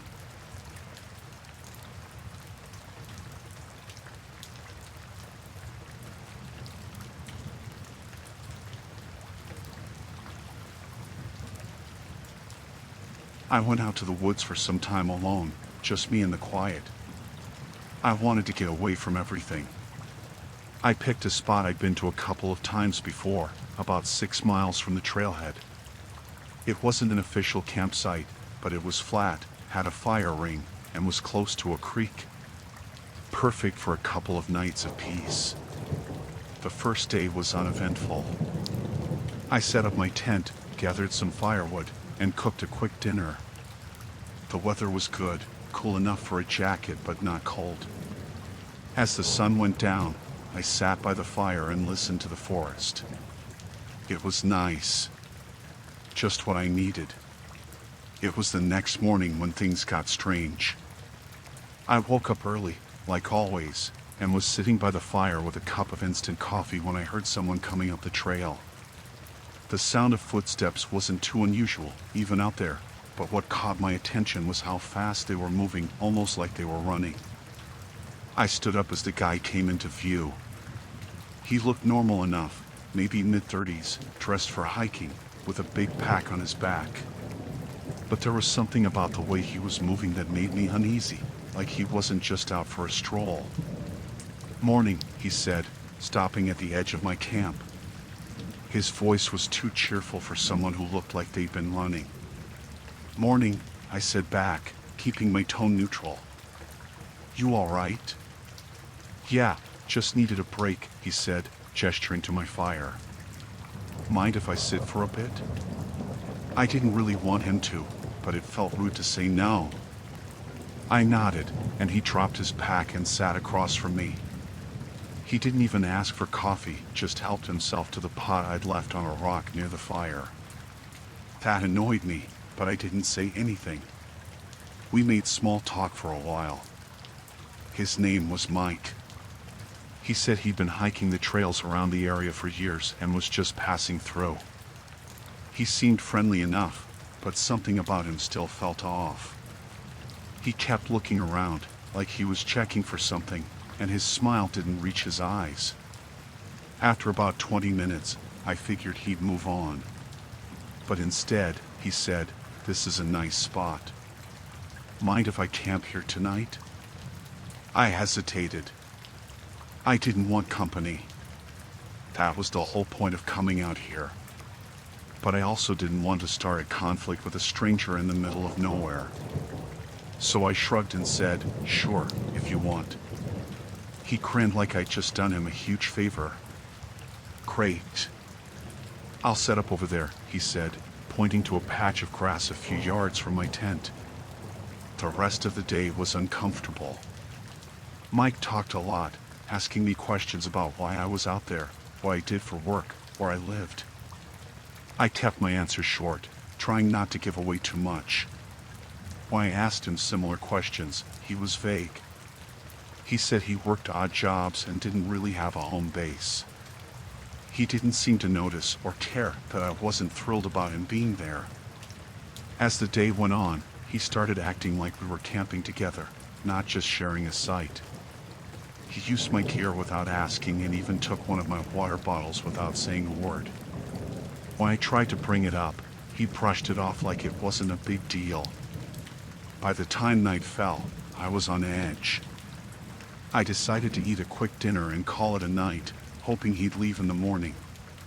But as I was cleaning up, Mike said, "You should let me handle the fire. You didn't build it right." His tone wasn't friendly anymore. It was sharp, almost like he was scolding me. I didn't want to argue, so I let him mess with it while I went to my tent. I zipped it up and tried to relax, but I couldn't. I could hear him moving around outside, mumbling to himself. Hours passed. I was just starting to drift off when I heard him say my name. Quiet at first, then louder. "Hey, come out here. We need to talk." I didn't move. My heart was pounding. I didn't know how he even knew my name. I hadn't told him. "Come on," he said again, his voice closer now. "I know you're awake." I stayed still, hoping he'd give up. But then I heard him messing with the zipper on my tent. That's when I snapped. "What the hell are you doing?" I shouted, sitting up. Mike didn't flinch. "We need to talk," he said, like it was the most reasonable thing in the world. "You're being weird." "I don't like it." "I'm being weird," I said, trying to keep my voice steady. "You're the one unzipping my tent in the middle of the night." He just stared at me, his face calm but his eyes wild. "I don't think you get it. We're out here together. We're supposed to watch each other's backs. You're acting like you don't trust me." I didn't say anything. I didn't know what to say. "You need to start acting right," he said, stepping back from the tent. "I'm serious." He went back to his spot by the fire, but I didn't sleep after that. I kept my knife in my hand and stayed alert, listening for any sound. By morning, I'd made up my mind to leave. I packed my gear as quickly as I could, ignoring Mike's questions about where I was going. "You're really just gonna bail?" he said, standing over me. "That's messed up." "I need to get back," I said, keeping my voice firm. "Thanks for the company, but I'm heading out." He didn't move. He just stood there, blocking my path. "You're not leaving," he said. "Not yet." My stomach turned. I tightened my grip on my pack and said, "Get out of my way." For a second, I thought he might swing at me. But then he laughed, a short, bitter sound, and stepped aside. "Fine," he said. "Go. See if I care." I didn't wait for him to change his mind. I started walking, my heart racing, and didn't look back until I was well away from the site. Even then, I felt like he was following me. Every rustle of leaves, every crack of a branch, made me jump.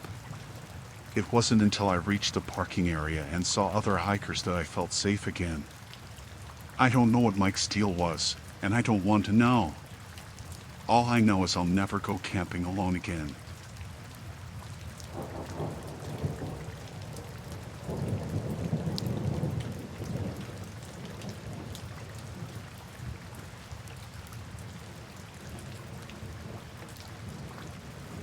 I didn't think it would be anything serious.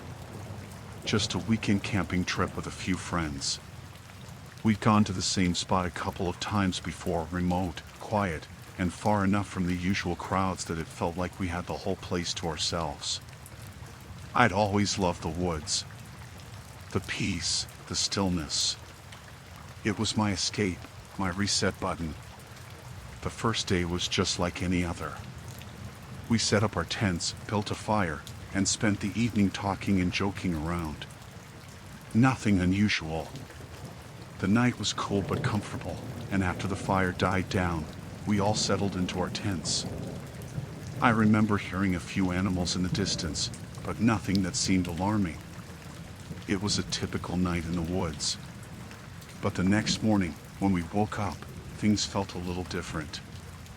We'd all gotten up early to cook breakfast. It was still quiet, the kind of quiet where you can hear every twig snap and every breeze rustle through the leaves. As we were eating, one of my friends, Danny, pointed out something strange on a nearby tree. It looked like a symbol, carved into the bark, about the size of a dinner plate. It wasn't a typical mark you'd see from the natural wear of the forest. It was too deliberate. Too clean. "Is that a symbol?" Danny asked, squinting at the tree. We all stood up and walked over to take a closer look. It was a series of lines that crisscrossed in an almost symmetrical pattern. The lines weren't deep, but they were noticeable enough. The kind of thing you'd have to work at to carve into a tree with something sharp. "I've never seen anything like it," said Sarah, another friend. She crouched down and ran her fingers along the marks. "It's definitely not just some random scratch." We stood there for a minute, unsure what to make of it. There wasn't any obvious explanation for it. None of us had done it, and none of us thought any other hikers would leave a mark like that. It didn't feel right, but it wasn't something that screamed danger either. "Maybe it's just some weird tree carving," I said, trying to brush it off. People carve things all the time. But Danny wasn't convinced. He looked around at the trees nearby. "You guys don't think there's more of them, do you?" It didn't take long for us to find more. They were scattered all around our campsite. Not on every tree, but enough that you couldn't ignore them. At first, I figured it was just a coincidence, but the further we walked, the more frequent they became. And the marks started to look different, like they were changing. Some of them were jagged, while others were smooth, almost as if the person carving them had gotten better at it. The lines became more intricate, more deliberate. The last mark we found, just past the edge of our campsite, was the most unsettling. It was carved into a massive oak tree, and this one wasn't a simple symbol. It looked like a crude face, deep, angular lines, and what could have been eyes and a mouth. A face that seemed to be staring right at us. "I don't like this," Sarah said, her voice shaking. "This isn't normal." Danny stood frozen, his eyes wide. "We should leave. Right now." I agreed, but I didn't want to show it. The air around us had shifted. It felt thicker, like something had been watching us. The woods, which had once seemed inviting and peaceful, now felt oppressive. Heavy. And the symbols, they didn't feel random anymore. "We should get back to camp," I said. "Maybe pack up, go somewhere else." But just as I turned to head back, I heard something. A rustling. Not the wind. Not an animal. It was too deliberate. Someone or something was moving through the brush. We all froze, listening. It came from further down the trail. A crunch of leaves. A snap of a twig. Then, silence. "Did you hear that?" I whispered. Danny and Sarah nodded, their faces pale. "Someone's out there," Danny muttered. We didn't move for a while. The woods around us seemed to hold its breath. After what felt like an eternity, I said, "We need to get back to camp. Now." We started to walk quickly, but as we did, I noticed something else. A set of fresh footprints on the dirt trail. They were wide, heavy steps, not like any of ours. And they weren't there when we first walked by. The footsteps led away from the camp, deeper into the woods. But they didn't look like they belonged to anyone hiking casually. They looked purposeful. like someone had been walking, watching, waiting. Do you think someone's been following us? Sarah asked, her voice cracking. I don't know, I said, feeling the pit in my stomach grow. But we need to get back. We picked up the pace, but I couldn't shake the feeling that we were being followed. It was like there was someone just out of sight, keeping pace with us. The rustling, the footsteps. It was all too close. We finally made it back to the campsite. But as we approached, we all froze in our tracks. Everything was exactly as we'd left it, except for one thing. The symbols. They were closer now, carved into trees that hadn't had marks on them before. More importantly, they were different. They weren't just random symbols anymore. They seemed to follow a pattern, one that was starting to feel intentional. The last tree near our campsite, the one right next to the fire ring, had a symbol that was unmistakably a hand. A hand with fingers spread wide, as if reaching for something. My heart pounded in my chest. We need to leave. Now, I said, my voice hoarse. But before I could say anything else, I heard it again, the rustling, just off the edge of the camp. And this time, I could see something moving. It was too much. The hair on the back of my neck stood up. Get the gear. We're leaving. We didn't hesitate. We grabbed what we could, sleeping bags, food, anything we could carry, and we ran. As we scrambled to pack everything, I couldn't help but glance back at the trees. I swear I saw a figure, standing just beyond the firelight, watching us. It was gone as soon as I looked directly at it. We didn't stop until we reached the car, and even then, I couldn't shake the feeling that something was wrong. We didn't talk much on the way back, but the silence between us was enough. The woods, the symbols, the footprints, all of it had felt like a warning. A warning that someone or something had been watching us. The next day, we reported what happened to the ranger station. They took our details, but when we asked about the symbols, the ranger just looked at us like we were crazy. No one else had reported anything strange. But I know what I saw. We all know what we saw. Those marks on the trees were no accident. And whatever or whoever was out there was watching us.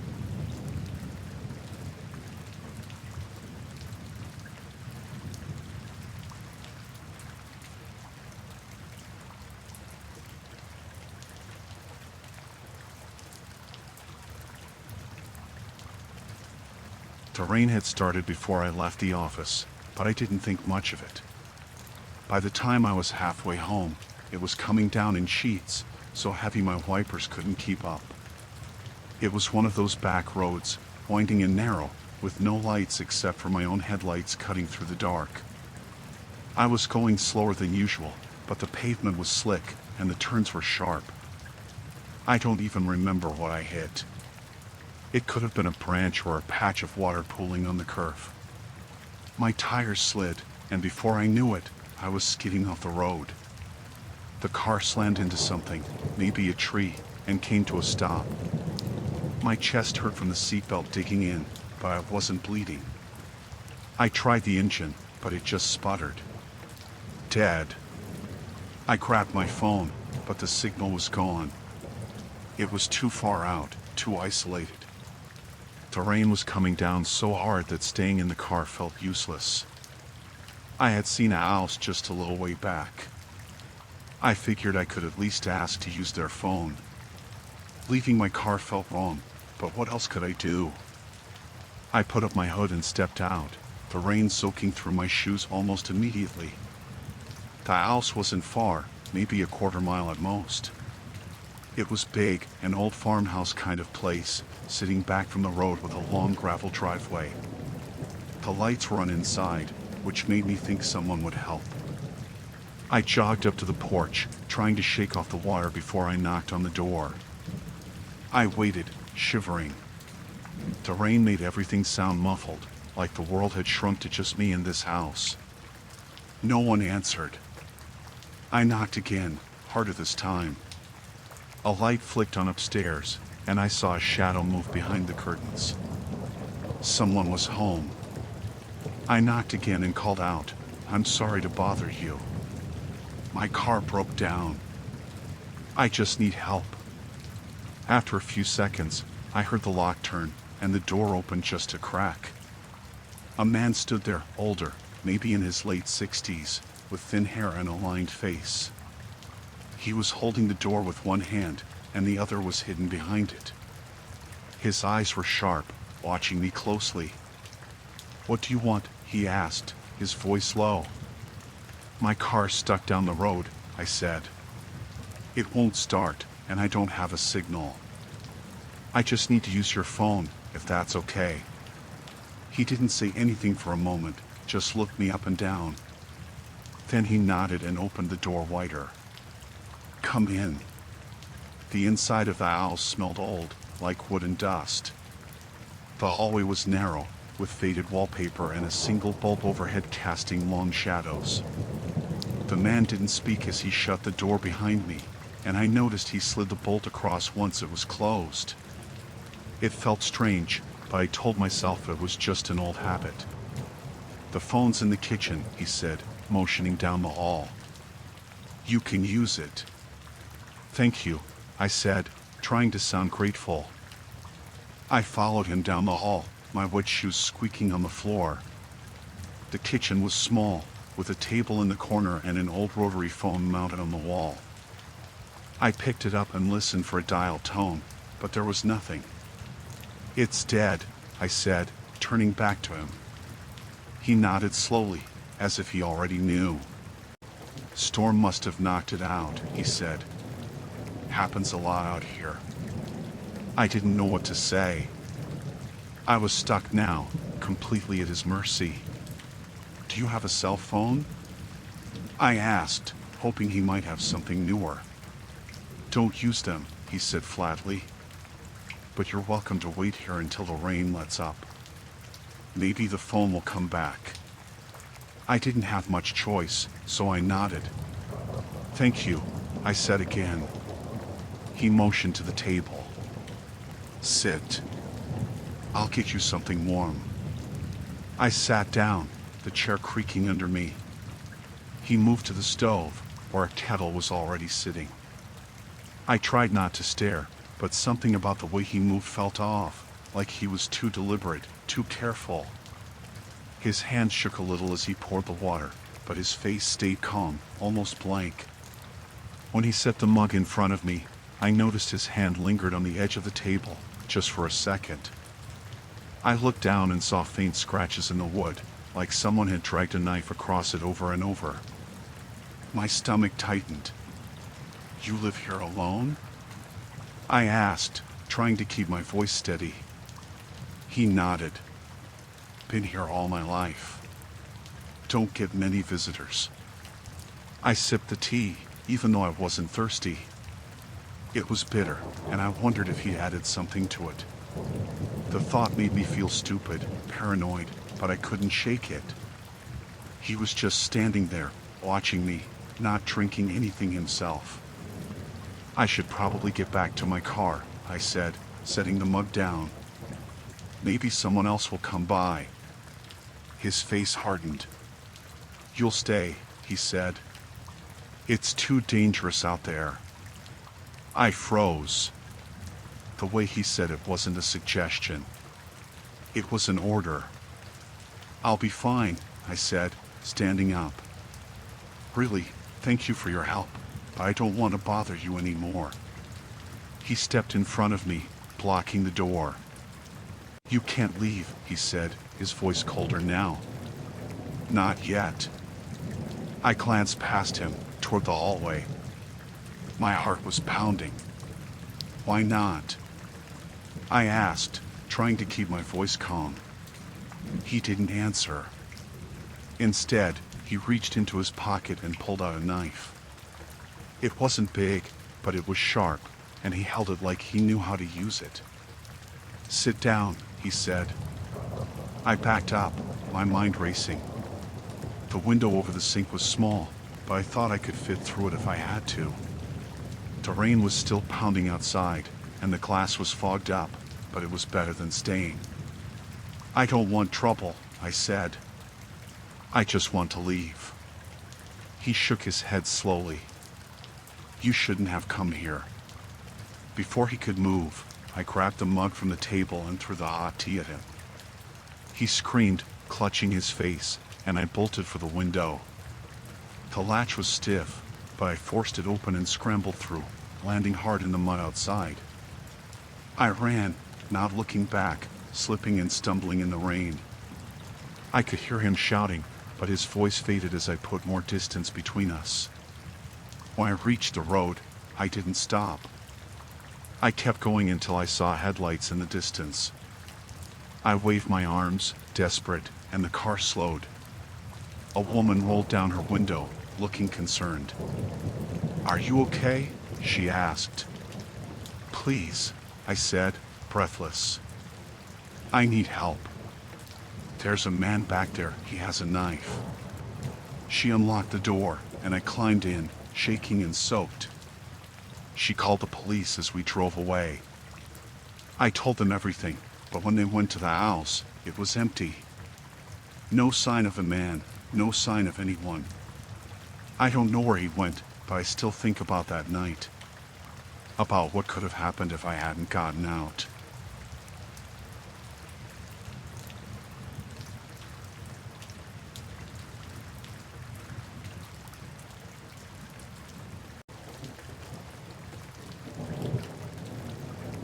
It started as just a way to clear my head. I had a long day, and the rain was light enough to make running feel refreshing. I liked the sound of it, the way it drowned out everything else. The trail I usually took was quieter in weather like this, and I thought I'd have it all to myself. The park was mostly empty when I arrived. I remember seeing only one other car in the lot, an old sedan with muddy tires. I didn't think much of it. People came and went, and it wasn't unusual for someone to leave their car there overnight. The path was slick, but I didn't mind. It was one of those nights where everything felt calm, even with the rain picking up.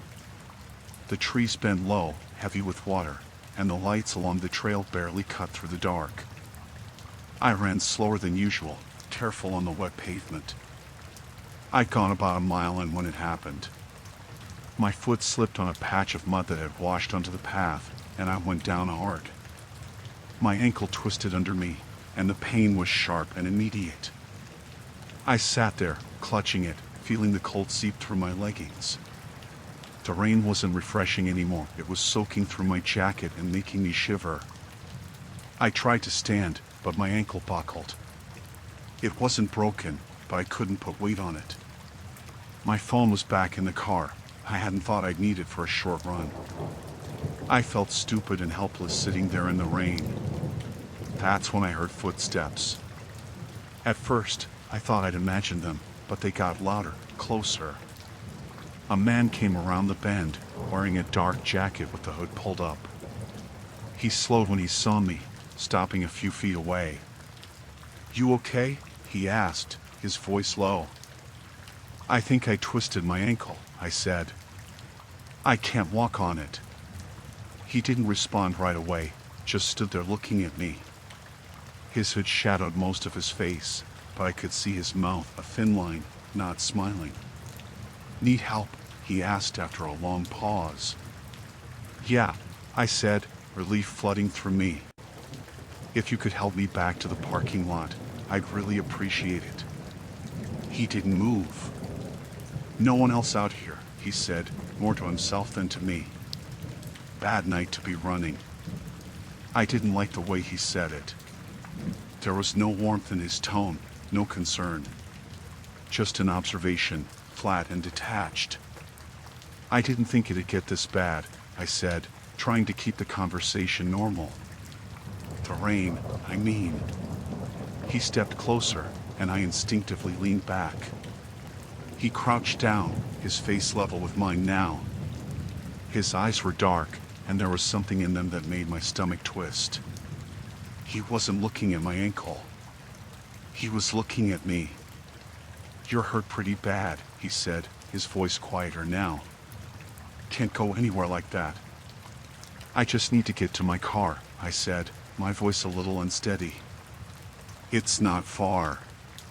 He reached out suddenly, grabbing my ankle. I flinched, the pain shooting up my leg. "Doesn't look broken," he said, as if I hadn't already figured that out. His grip was too tight, and his fingers felt cold even through my wet clothes. "I'm fine," I said, pulling my leg away. "I just need help walking." He stood up, towering over me now. "I could carry you," he said, like it was the most logical thing in the world. "No, that's okay," I said quickly. "If you could just let me lean on you, that'd be enough." He didn't move. He was staring at me again, and I realized he hadn't blinked the whole time. The rain dripped from his hood, sliding down his face. "You shouldn't be out here alone," he said. "Not safe." Something about the way he said it felt wrong, like he wasn't talking about the weather or the trail. My heart was pounding now, the cold and the rain forgotten. I tried to push myself up, but my ankle gave out again, and I fell back with a gasp.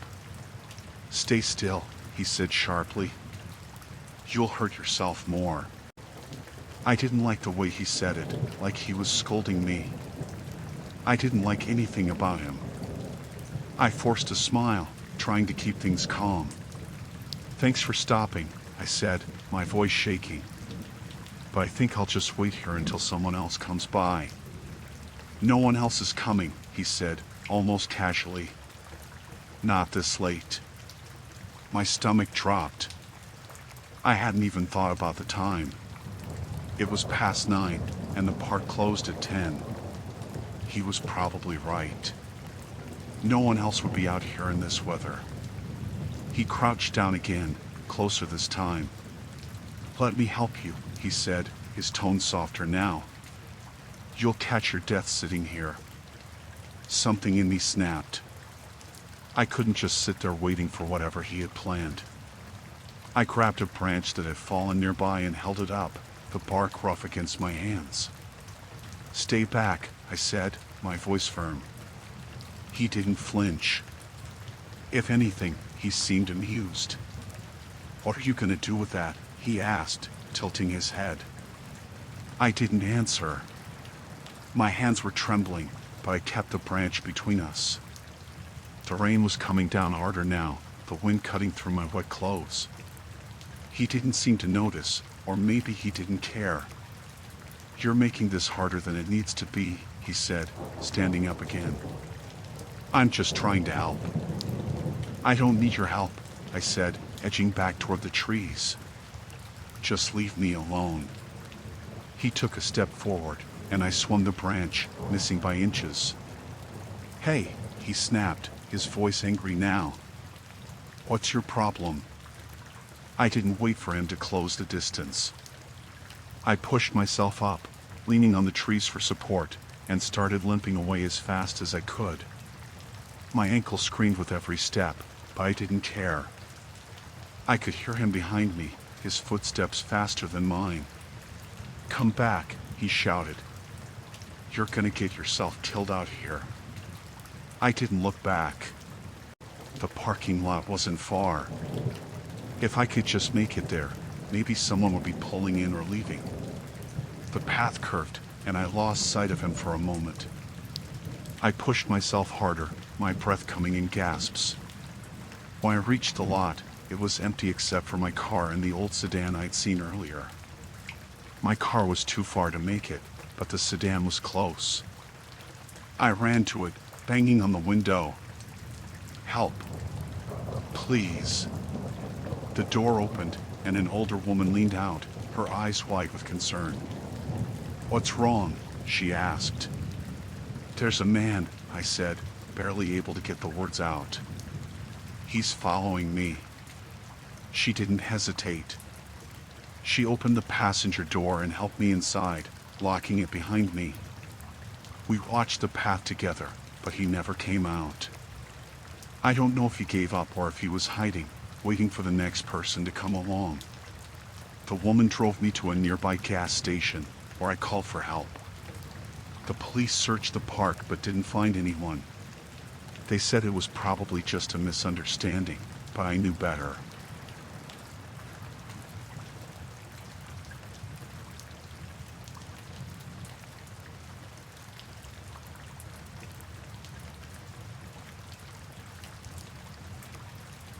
It started late in the evening when I first noticed the figure outside. The rain had been pouring steadily for hours, tapping against the windows in a way that always made the house feel colder. I had been in the living room, half watching an old movie while scrolling through my phone, when something outside caught my attention. At first, I thought it was a trick of the rain, but then I saw it clearly, a person standing across the street, motionless. The yellow of their raincoat stood out sharply against the dark, wet night. They were facing the house across from mine, standing perfectly still, like they were waiting for something. Their head tilted slightly, like they were looking in the windows. I remember thinking it was strange, but not enough to do anything. People act oddly sometimes. Maybe they were waiting for someone or trying to get out of the rain for a moment. It wasn't until later that I realized I had been glancing at the clock more and more, checking to see if they'd left. They didn't. An hour passed.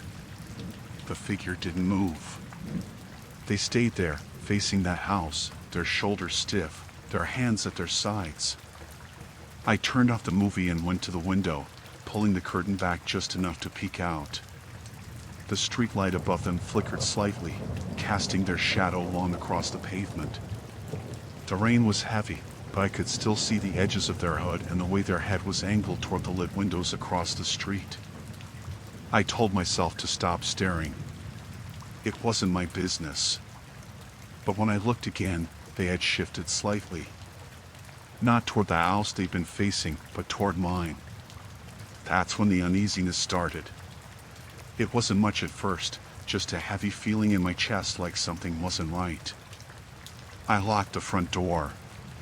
The thought made me feel silly, but I couldn't shake the way my fingers lingered on the deadbolt, pressing it firmly into place.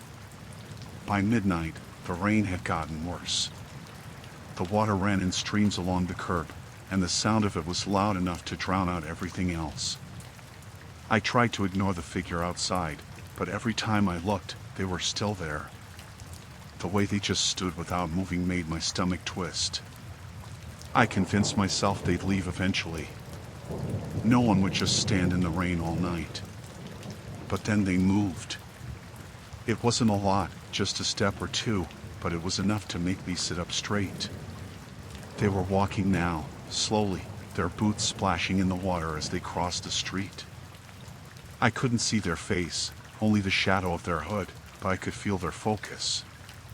It wasn't on the house across the street anymore. It was on mine. I didn't turn off the lights, even though I wanted to. Something about being in the dark felt worse, like I wouldn't see them coming. Instead, I stayed near the window, keeping the curtain pulled back just enough to watch. The yellow raincoat was bright even in the dim streetlight. They stopped halfway across the street and just stood there, the water pooling around their feet. The rain made it impossible to hear anything, but I swear I saw their shoulders rise and fall, like they were breathing deeply. Their head tilted again, this time toward my window. I ducked back, my heart hammering. For a while, I stayed out of sight, pacing the living room and checking the locks on every door. I told myself to call someone, anyone, but the idea of trying to explain what was happening felt ridiculous. What would I say? There's someone standing outside in a raincoat? They haven't done anything. They haven't said anything. They're just there. When I worked up the nerve to look again, they were closer. The raincoat was now at the edge of my driveway. The shadow of the hood hid their face completely, but they were angled toward the house, and I knew they were looking. My throat felt tight, my hands sweating as I gripped my phone. I couldn't take my eyes off them, afraid they'd move the second I blinked. Then they did. It was slow and deliberate. They walked up the driveway, each step heavy and sure. I backed away from the window, my stomach twisting into knots. Every instinct told me not to look, not to let them know I was watching, but I couldn't stop myself. I peeked out again and saw them standing at the edge of the porch, just feet from the door. The rain made it hard to see details, but there was something in their hand. It was long and dark, like a piece of metal. I stared at it, trying to figure out what it was, when they raised it and tapped it lightly against the door frame. The sound was muffled by the rain, but I felt it. A hollow, deliberate knock. I backed away slowly, clutching my phone. I dialed 911, my hands trembling so badly that I almost dropped it. The dispatcher's voice was calm, too calm, as I stammered out what was happening. She asked if the person had tried to break in or if they were threatening me. I told her no, but I didn't know what else to say. The tapping continued, steady and unhurried. I couldn't tell if they knew I was watching or if they were just waiting. The dispatcher promised to send someone, but I couldn't stop glancing at the front door, afraid that by the time help came, it would be too late. Then, the tapping stopped. I held my breath, waiting. The rain was still pounding, masking every other sound. When I looked out the window again, they were gone. The raincoat was nowhere in sight, and the driveway was empty. For a moment, I thought they'd left. But then I heard a soft creak, not from the front door, but from the side of the house. My blood ran cold as I realized they were moving around, looking for another way in. The sound of footsteps came from the back now, slow and deliberate. I locked myself in the bathroom, my phone pressed to my ear as I whispered to the dispatcher that they were still here. She told me to stay calm, that help was on the way, but her voice felt distant, like I was underwater. The footsteps stopped outside the bathroom door. I froze, the phone slipping from my hands. There was no knock this time, no tapping. Just silence, heavy and oppressive. My heart was pounding so loudly that I was sure they could hear it. I pressed myself against the far wall, every muscle in my body tensed, waiting for something to happen. Then, finally, I heard the sound of sirens. They started faint, growing louder as they approached. The footsteps retreated quickly, the sound fading into the rain. By the time the police arrived, the house was empty, and the figure in the yellow raincoat was gone. The officers searched the area, but they didn't find anything. No footprints, no sign that anyone had been there at all. All that was left was a single muddy streak on the side of the house, right below the bathroom window.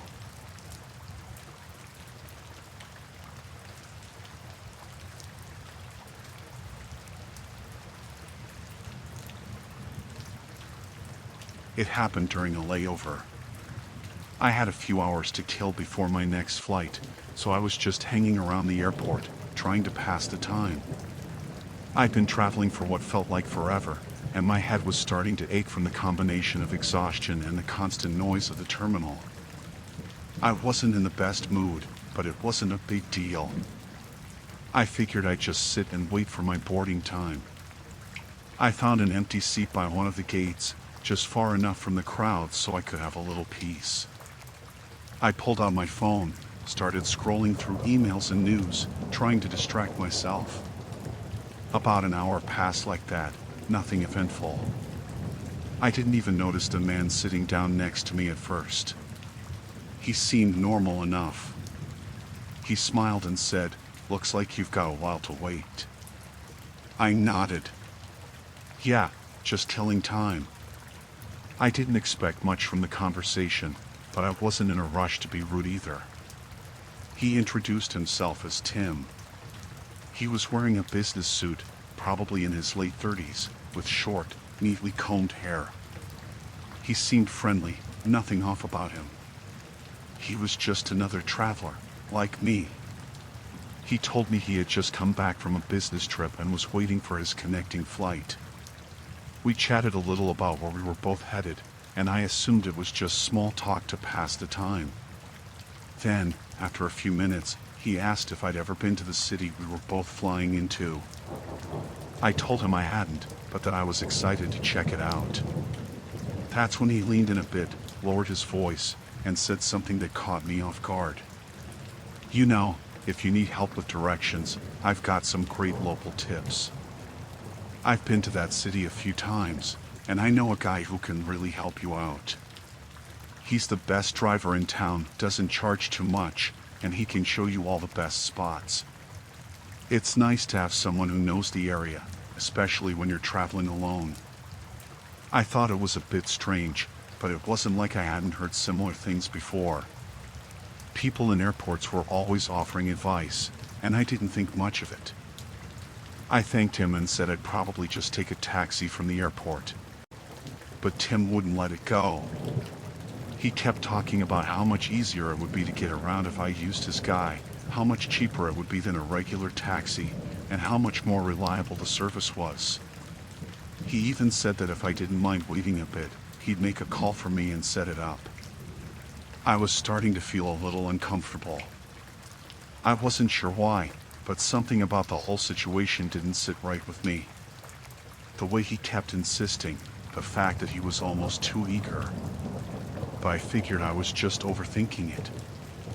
I'd been traveling for hours. My mind was foggy. "All right," I said. "Maybe I'll take you up on that. But I'll let you know if I change my mind." Tim smiled, and that's when things started to shift in a way I couldn't quite put my finger on. It wasn't a bad smile, exactly, but it was too smooth, too practiced. "No problem," he said. "I'll just go make the call and we'll get you all set up. It'll be easier for you, trust me." I watched as he stood up and walked toward the back of the terminal, dialing something on his phone.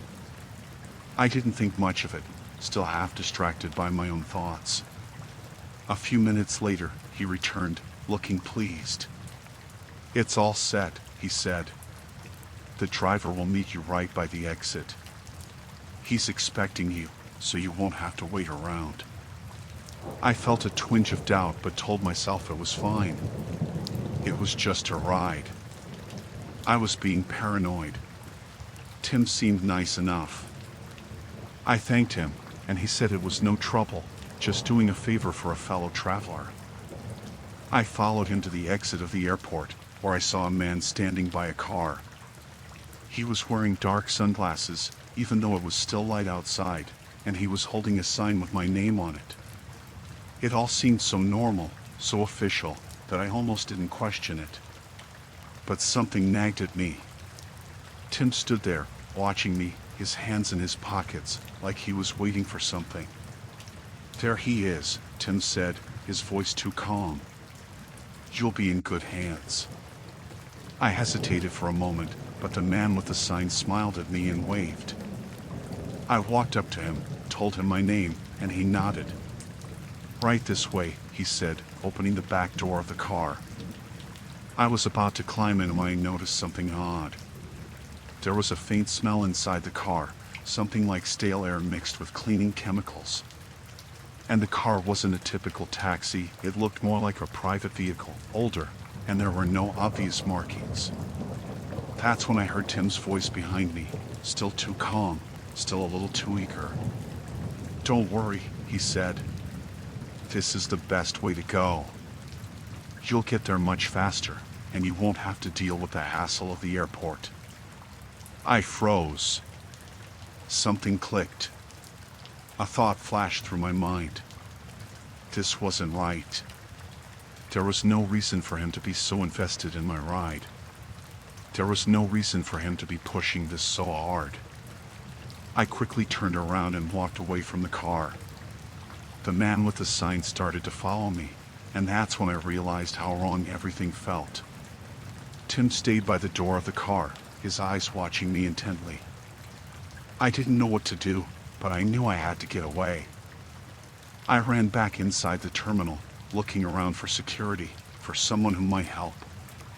The man with the sign didn't follow me, but Tim did.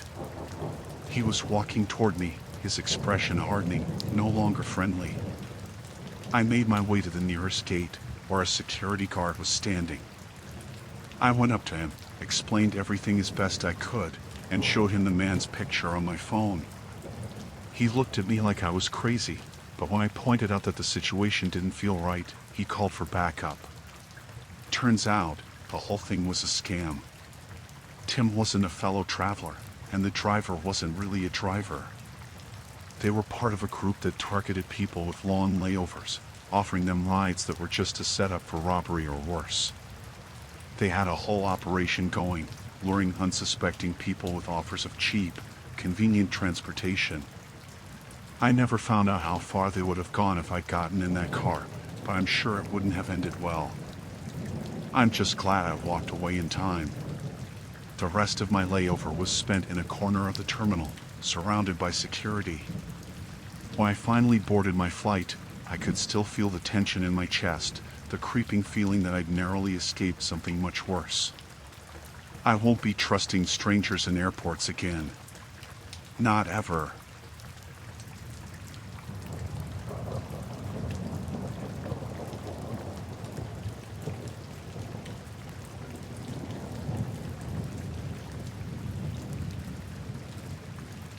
I was driving home late at night, a long stretch of highway that seemed endless. The gas light came on around 11:30 p.m., and I knew I had to stop. There wasn't much out there, just dark fields and the occasional distant farmhouse light. When I saw the sign for a gas station a few miles ahead, I felt relieved. The place looked run down when I pulled in. A single fluorescent bulb buzzed above the pumps, casting a weak light.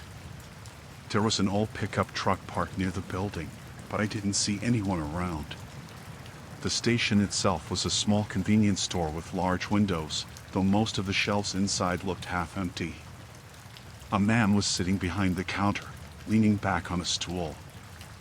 I got out of the car and started pumping gas. The whole time, I felt uneasy. The air was too still, and the only sound was the faint hum of the pump. I tried to shake it off. It was late. I was tired, that was all.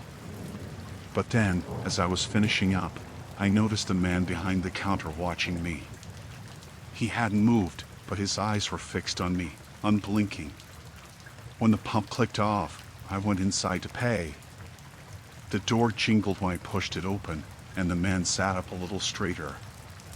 He was middle-aged, with thinning hair and a stained shirt. His smile was too wide, too forced. "Evening," he said, his voice low and scratchy. "Hi," I replied, placing a 20 on the counter.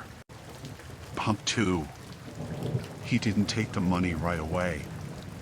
Instead, he glanced at the door, then back at me. "Travelin' late, huh?" "Yeah," I said, trying to keep my tone neutral. "Just heading home." He nodded slowly, still not touching the money. "Not much traffic out this way at night." I didn't respond.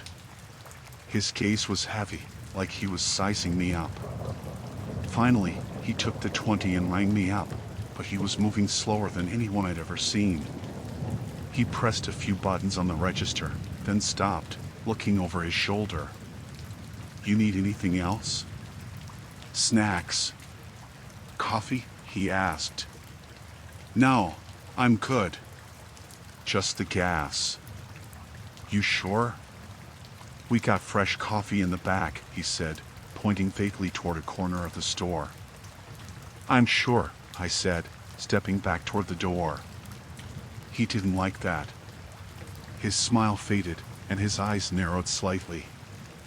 "Wait here a minute," he said, reaching under the counter. My stomach dropped. I thought he was reaching for a weapon, but instead, he pulled out a cordless phone. He turned away from me and dialed a number, speaking quietly. I couldn't hear everything, but I caught enough to make my skin crawl. "She's here now," he said. There was a pause, then, "Yeah, just one. Car's outside." He glanced at me over his shoulder, his expression blank. I tried to act like I wasn't paying attention, but my hands were shaking. He hung up the phone and turned back to me, his smile back but tighter now. "Something wrong?" he asked, his tone almost mocking. "No," I said quickly. "I should get going." "Thanks." I started to back away, but he stepped out from behind the counter, blocking the door. He wasn't smiling anymore. "You should wait," he said. "You said you were tired, right? Could be dangerous driving like that." "I'm fine," I said, trying to sound firm. My heart was racing, and I knew I had to stay calm. He took another step closer, and I realized how much bigger he was than me. "No need to rush. Why don't you sit down for a bit? I got some chairs over there." He nodded toward a corner of the store, but I didn't even glance in that direction. "I really need to go," I said, edging toward the door. My hand brushed against a display of chips, and the crinkling sound seemed deafening in the silence. He didn't move for a moment, just stared at me like he was deciding something. Then, suddenly, the phone on the counter rang. The sharp sound made us both jump. He hesitated, then turned to answer it. "Yeah," he said into the receiver. His voice was low again, but I didn't wait to hear the rest. The moment his back was turned, I bolted. I shoved the door open so hard it hit the frame, the jingle of the bell ringing in my ears as I ran to my car. My hands fumbled with the keys, and I could hear the door of the station slam open behind me. "Hey!" he shouted. I got the door unlocked and jumped in, slamming it shut just as he reached the car. He pounded on the window, yelling something I couldn't understand. My fingers shook as I turned the key, the engine roaring to life. I threw the car into reverse, nearly hitting the pump as I sped out of the lot. In my rearview mirror, I saw him standing there, his face twisted in anger, watching me drive away. But then I saw something else. Another set of headlights appeared, coming down the road toward the station. A large truck, moving fast. It pulled into the lot just as I turned onto the highway. I didn't stop driving until I reached a well-lit truck stop about 20 miles away. I parked near the entrance and locked all the doors, my hands still shaking. When I looked at my phone, I realized I hadn't even thought to call the police. I reported it later, gave them the address of the station and described the man. But when they went to check, they said the place was abandoned. The building was still there, but the pumps were dry, and the store was empty. They said it hadn't been in business for years. I don't know who that man was or what he wanted, but I'll never forget the look in his eyes. And I'll never stop at a gas station like that again.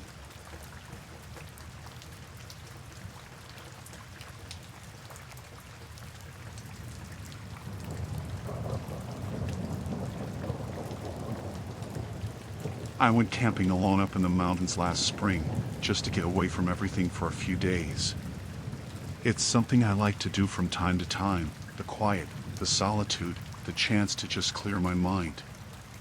I'm not someone who gets nervous easily, especially not in nature. I've been on countless hikes and camping trips. So, when I set up camp at a little clearing just off the main trail, I thought it would be another peaceful night. The weather was perfect, and I was feeling good. I had a small fire going, just enough to cook my dinner and keep the bugs away. It was about dusk, and I was sitting on a log by the fire, eating some canned chili. That's when I heard footsteps. At first, I figured it was a deer or some other animal, but the sound was too steady, too deliberate. I tensed up, standing up slowly and turning toward the noise. Out of the trees stepped a man, maybe in his mid-30s. He looked scruffy, hair long and unkempt, clothes worn and dusty, like he'd been walking for a long time. He didn't look dangerous at first, but something about the way he approached made my stomach tighten. He smiled, and I could tell it wasn't the kind of smile that made you feel at ease. "Hey there," he said, his voice rough. like he hadn't spoken to anyone in days. "You got a minute?" I was hesitant but didn't want to be rude. "Sure, what's up?" "I'm just lost," he said, walking closer to my fire. "Been walking for hours, trying to find the trail again. You wouldn't happen to have a map, would you?" I glanced at the small map I had tucked in my bag and then back at him. Something felt off. His clothes were too worn for someone just out for a hike, and there was a smell to him, damp, musty, and a little like sweat. But I didn't want to jump to conclusions. I offered him a quick smile. "Yeah, I've got one, but I'm not sure you're too far off the trail. You should be able to find it if you head north." He nodded like he was listening, but then just stood there. And for a moment, he didn't say anything. His eyes just stayed on me, almost studying me, like he was trying to figure something out. I didn't like the way he was looking at me. It felt like he wasn't interested in finding the trail anymore, like he was waiting for me to invite him to stay. "You camping out here?" he asked, his voice much softer now, like we were having a casual conversation. I wasn't sure how to answer. The tone of his voice had shifted. He wasn't just lost anymore. He was interested in something else. "Yeah, just for a few nights." He nodded again, taking a few steps closer to the fire. Too close. I took a step back without thinking, suddenly feeling the hairs on the back of my neck stand up. I didn't want to be rude, but I wasn't about to let some random guy get too close to me in the middle of nowhere. "You alone?" he asked, his eyes narrowing slightly. "Seems kind of dangerous out here all by yourself, don't it?" I forced a smile, trying to keep the conversation light. "It's not too bad. I'm used to it." He didn't seem convinced. "You ever worry someone might show up, though?" "Someone like me?" That hit me like a cold wave, and I froze. His words hung in the air, almost like a threat disguised as a joke. I didn't know if I should laugh it off or if I should take it seriously. I decided not to engage, hoping he'd get the hint. "Look, I should probably get some sleep," I said, trying to keep my voice steady. "It's getting late." But he didn't move. Instead, he leaned against a tree, just standing there, staring at me with that same unsettling gaze. "You got a tent set up, or are you just sleeping under the stars?" he asked, his voice calm, but there was something in it, something almost too calm, like he was probing for more. I didn't answer right away. I was trying to keep my thoughts together, but the unease I felt was growing. I glanced at my tent, then back at him. His posture had changed. He was no longer just standing still. He was leaning in slightly, almost like he was waiting for me to say something, anything. "I'm good for the night," I said, trying to sound casual. "I'm just gonna get some rest. You should probably head out before it gets too dark."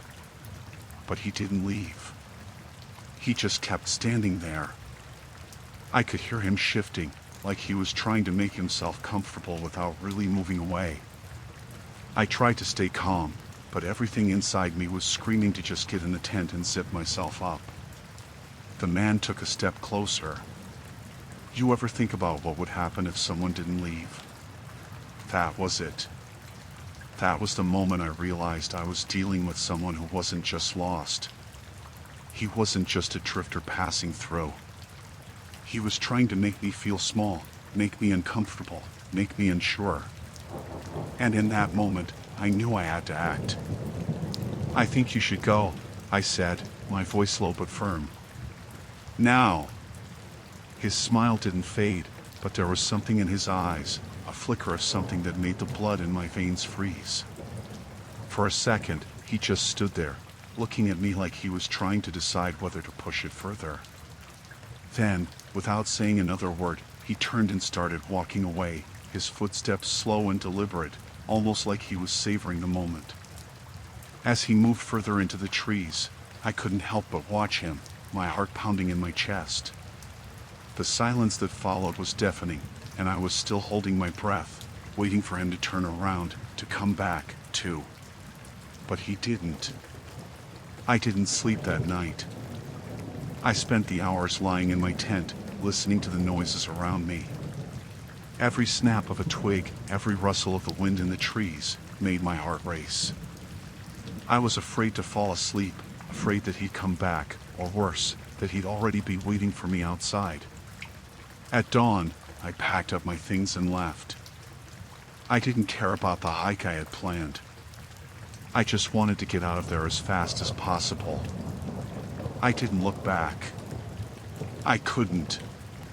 As I drove away, I kept thinking about the way he'd looked at me, about his words. I couldn't shake the feeling that he had known exactly what he was doing. And if I hadn't stood my ground, I don't know what might have happened. I haven't been camping since.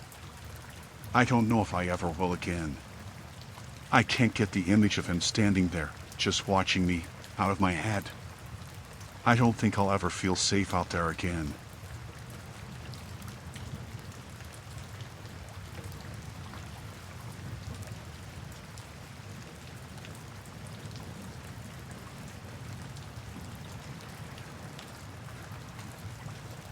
It was a little after midnight when I got to the gym. I'd had a long day at work, and I wanted to blow off some steam. The place was mostly empty, which wasn't unusual for that time. There was one guy on a treadmill when I arrived, but he left after about 20 minutes. By then, it was just me. I liked the quiet. I didn't have to wait for machines, and I didn't have to deal with anyone taking up space by scrolling on their phone. The gym wasn't huge, just a single floor with a weight section in one corner and cardio machines in another. The locker rooms were in the back, and there was a staff desk near the entrance. I did my usual routine, some bench presses, a bit of time on the rowing machine, and a lot of focus on the free weights. I lost track of time, like I always do. It was probably close to 2 a.m. when I decided to wrap up. My arms were sore, and I figured I'd done enough for the night. When I grabbed my water bottle and towel, I noticed the place was eerily quiet. More than usual. I hadn't seen the staff member in a while, but I didn't think much of it. Sometimes they'd step out for a smoke or to grab something from the back office. I walked to the front door, but when I pushed, it didn't budge. It was one of those heavy glass doors with a magnetic lock that needed a keycard to open. I assumed my keycard just hadn't scanned properly, so I swiped it again. The reader beeped, but the door stayed shut. I tried a few more times, each swipe followed by the same beep, but the lock didn't release. I looked around for the staff member, but the desk was empty. I knocked on the door in case they were outside. No one came. My phone was in my gym bag, so I pulled it out to call the number posted near the desk. It rang a few times, then went to voicemail. I hung up and tried again. Same thing. That's when I started feeling uneasy. I told myself it was a glitch. Maybe the system was down, and the staff had stepped out. I tried to stay calm. I figured I'd wait a bit and they'd come back.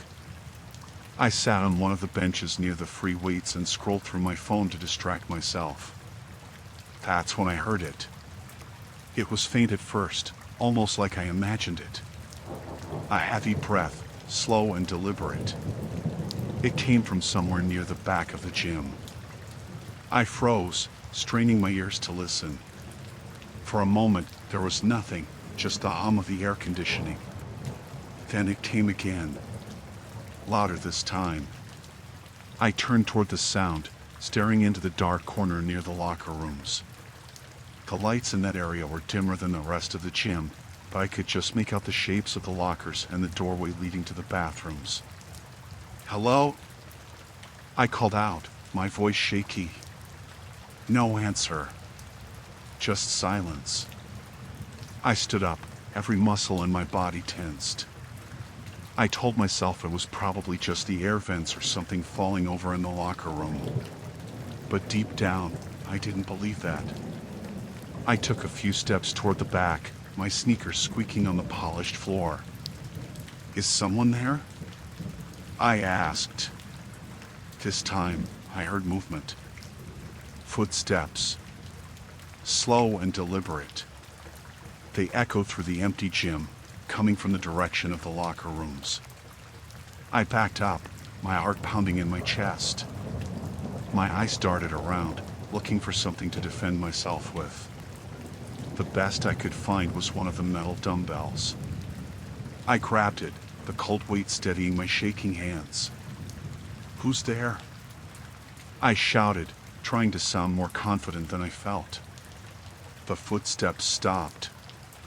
The silence was worse. My mind raced with possibilities.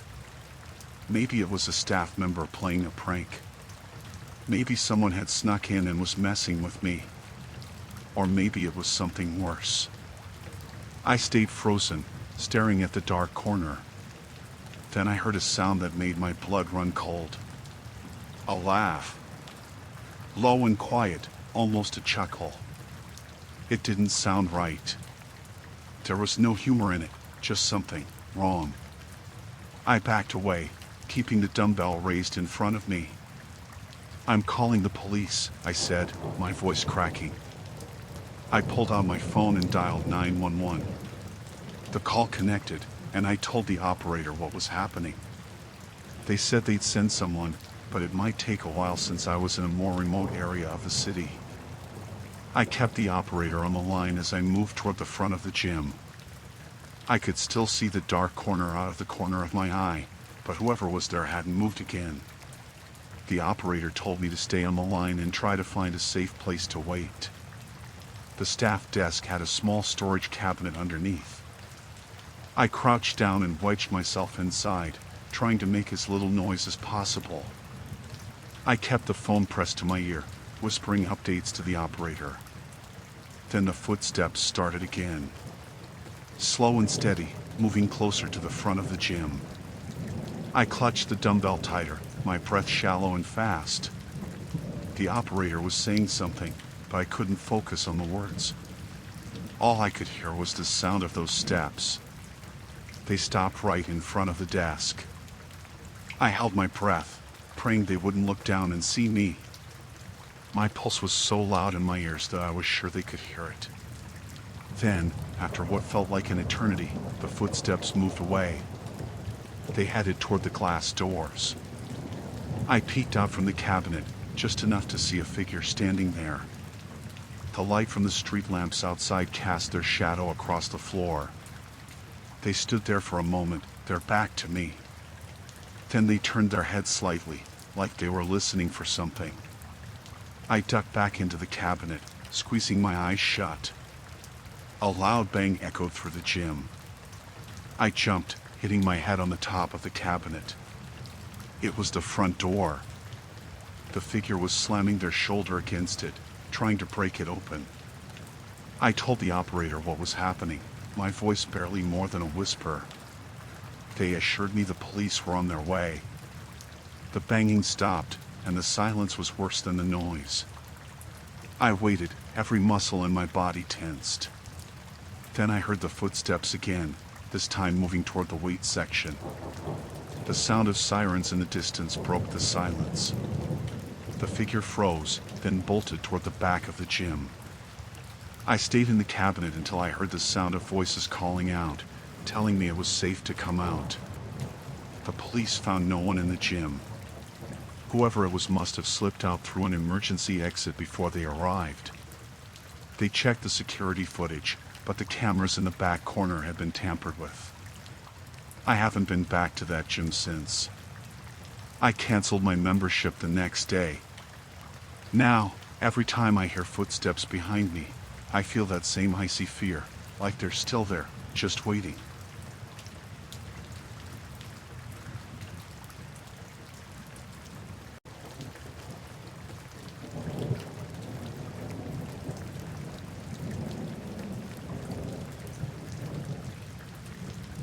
I was sitting in the middle row of the theater, halfway through a thriller movie, when the fire alarm went off.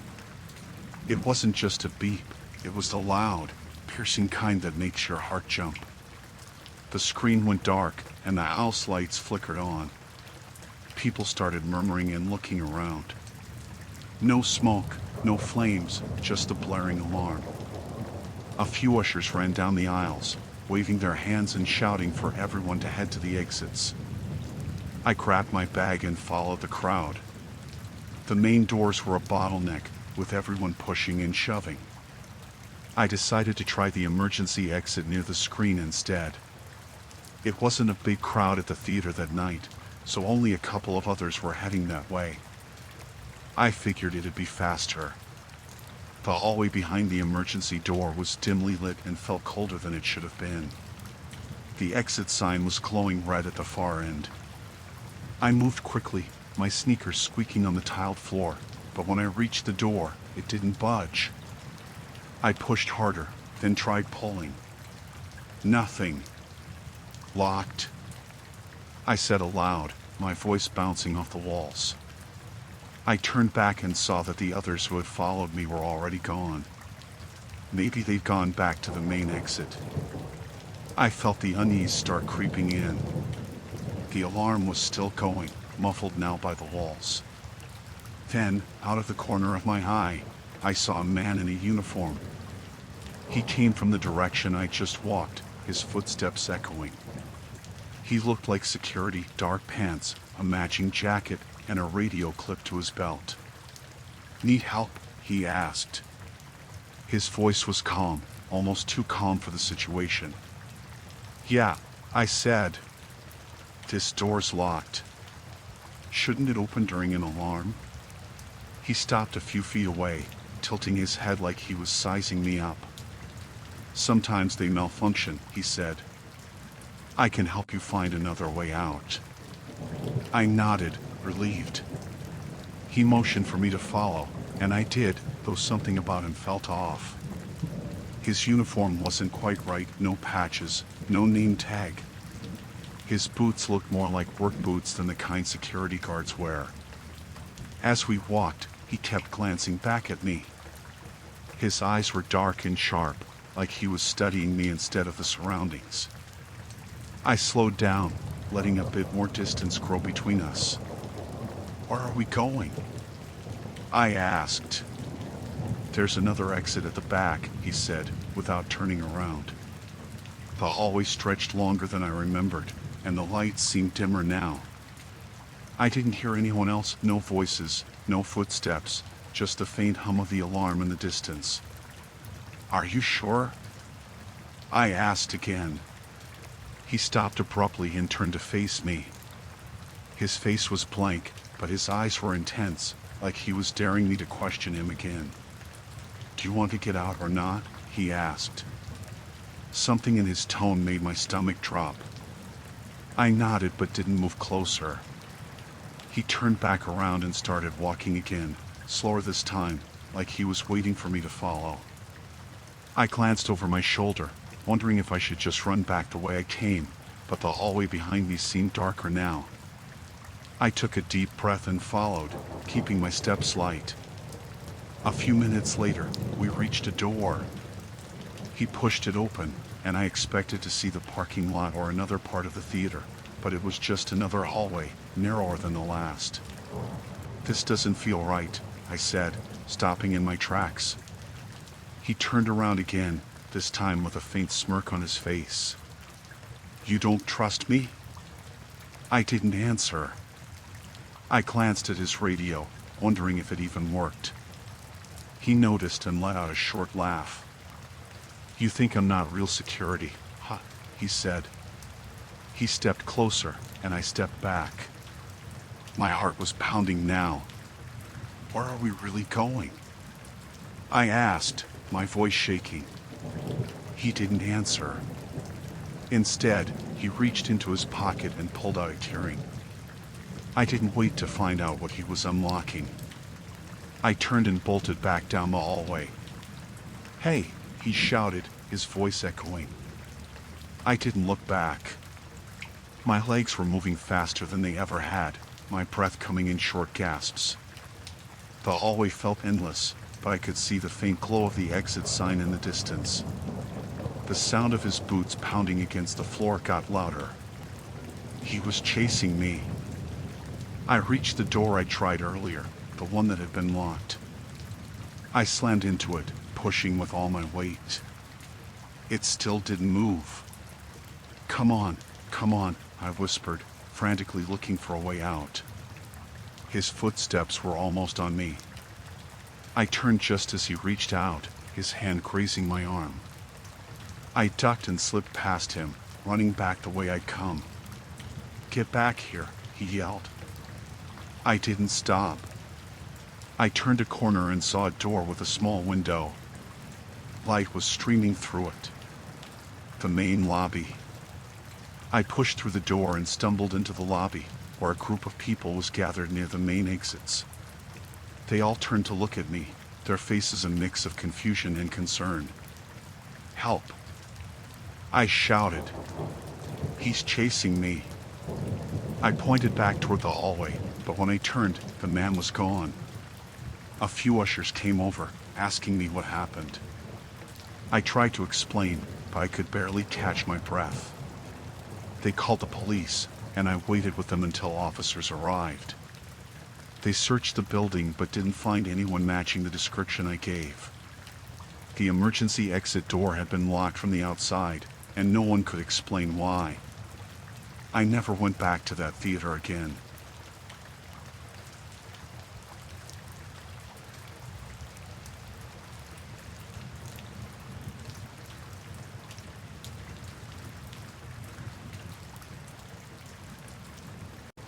It was late, later than I meant for it to be. I had been driving for hours, trying to get home from visiting my sister. The highway felt endless, and I was running on fumes literally and figuratively. When I saw the gas station sign, I almost felt relieved. It was one of those small, out-of-the-way places, just a few pumps and a little building with flickering lights, but it was the only thing around for miles. I pulled in, parked next to one of the pumps, and went inside to pay. The place was empty except for the guy behind the counter, a younger guy who barely looked up from his phone when I walked in. I told him I needed to fill up and asked if they had a restroom. He nodded toward the back and muttered something about a key. There wasn't anyone else in the store, so I grabbed the key hanging on the hook by the counter and headed to the restroom. The door was one of those heavy, industrial ones, with peeling paint and a rusty lock. Inside, the place was as bad as you'd expect: dirty tiles, a flickering light, and a smell that made me want to hold my breath. But I didn't have a choice. I had to go. I was quick, trying to touch as little as possible. When I finished, I washed my hands and dried them on my jeans because the paper towel dispenser was empty. Then I went to leave. The door wouldn't open. At first, I thought maybe the lock was jammed. I tried turning the handle again, harder this time, but it didn't budge. I checked the lock itself, twisting it back and forth, but it was already unlocked. That's when I realized the problem wasn't the lock. The door was being held shut from the outside. I knocked, then banged on the door. Hello? Hey. The door stuck. My voice echoed in the tiny space, but there was no answer. I waited, listening. I thought maybe the guy at the counter would come check, but it was dead silent. I banged again, harder this time, and yelled, "Can someone open the door?" Nothing. My heart started to race. I tried to think logically. Maybe the door was heavy, and it got stuck somehow. Maybe the guy at the counter didn't hear me. But then I remembered how quiet it was in the store when I walked in. He had to have heard me. I pulled out my phone to call the gas station, but there was no signal. Just a spinning wheel where the bars should have been. I tried moving around the tiny room, holding the phone up, but it didn't make a difference. I was completely cut off. Panic started creeping in, but I told myself to stay calm. I knocked again, softer this time, hoping someone passing by might hear me. "Hello? Can someone let me out?" The door stuck. My voice sounded shaky now, and hearing it like that made the panic worse. I pressed my ear to the door, trying to hear anything on the other side. At first, there was nothing but the faint hum of fluorescent lights. Then I heard something, a shuffling sound, like footsteps. Relief flooded me. "Hey! I'm stuck in here. Can you open the door?" The footsteps stopped. I waited, expecting to hear the scrape of the lock or the door handle turning, but nothing happened. "Hello?" I called again. The silence felt heavier now, pressing against me. Then the footsteps started again, slower this time, moving away from the door. "Wait! Don't leave!" I yelled, banging on the door again. But whoever it was, they were gone. I felt trapped in every sense of the word. The tiny bathroom felt smaller with each passing second, and the silence outside made it worse. I tried to think of a way out. The window was too high and too small to climb through, and the walls were solid concrete. There was no way out except the door. I don't know how long I waited, but eventually, I heard something again. A faint creak, like the sound of a door opening. My heart leapt. Maybe the guy from the counter had finally realized what happened. I pressed my ear to the door again, straining to hear. "Hello?" I called, but my voice sounded weak now. The footsteps were back, heavier this time, and getting closer. They stopped just outside the door. My breath caught in my throat. Is someone there? For a long moment, there was nothing but silence. Then, so quiet I almost didn't hear it, there was a soft tap on the other side of the door. Just one deliberate knock. I stumbled back, my chest tight and my pulse racing. "Who's there?" I tried to sound firm, but my voice cracked. "Let me out." No response. The knock didn't come again. I stared at the door, my mind racing. Whoever was out there wasn't trying to help me. They were toying with me. I fumbled with my phone again, praying for a signal, but it was useless. The spinning wheel taunted me, and I felt the weight of the situation pressing down. I was trapped, completely at the mercy of whoever was on the other side. I don't know how long I stood there, staring at the door. It felt like hours, though it was probably only a few minutes. Then, just when I thought they might have left, the doorknob turned.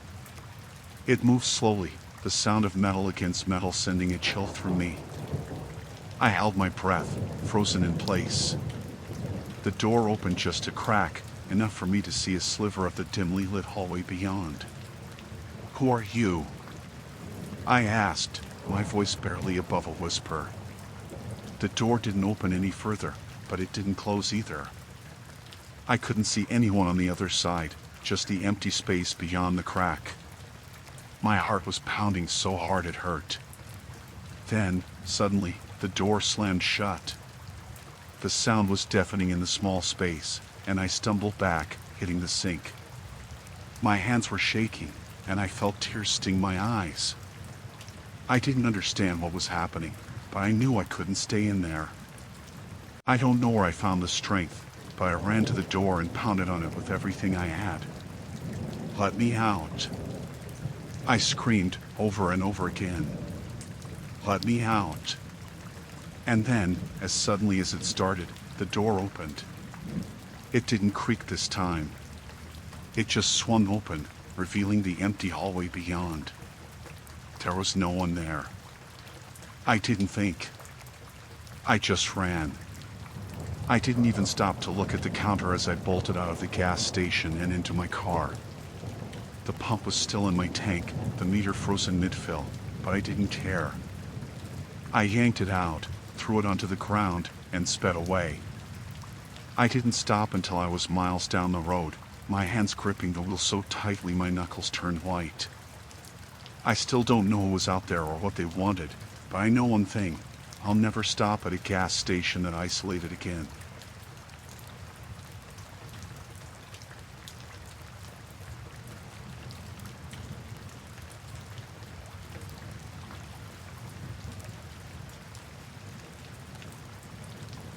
It was a normal Friday night.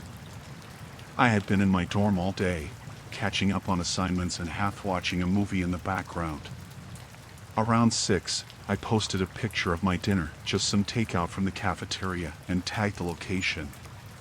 It wasn't something I thought twice about. Everyone does it, right? After that, I settled in to finish a paper that was due on Monday. My roommate was out for the weekend visiting family, so I had the place to myself. It was quiet, and I liked it that way. It was around 10 when I heard the knock on the door. It startled me because I wasn't expecting anyone, and people usually text before they come by. I got up, thinking it might be someone from my floor, but when I opened the door, I didn't recognize the person standing there. He was tall, maybe late 20s or early 30s, with dark hair and a jacket that looked a little too heavy for the mild weather. He smiled at me like he knew me, but I had no idea who he was. "Hey," he said. "It's good to see you. It's been a while." I stared at him, confused. "I'm sorry, do I know you?" His smile faltered for a second, but he recovered quickly. "Yeah, we met at that thing last month. You probably don't remember. There were a lot of people there." I shook my head. "I think you have the wrong person." No, he said, laughing a little. "It's definitely you. You're my name, right?" Hearing my name come out of his mouth made my stomach twist. I nodded slowly, trying to figure out if I was forgetting something. Maybe we had met somewhere, but he didn't look familiar at all. "See," he said, like that proved his point. "I knew it was you. Mind if I come in? It's a little cold out here." That's when the alarm bells started going off. I didn't know this guy, and something about him felt off.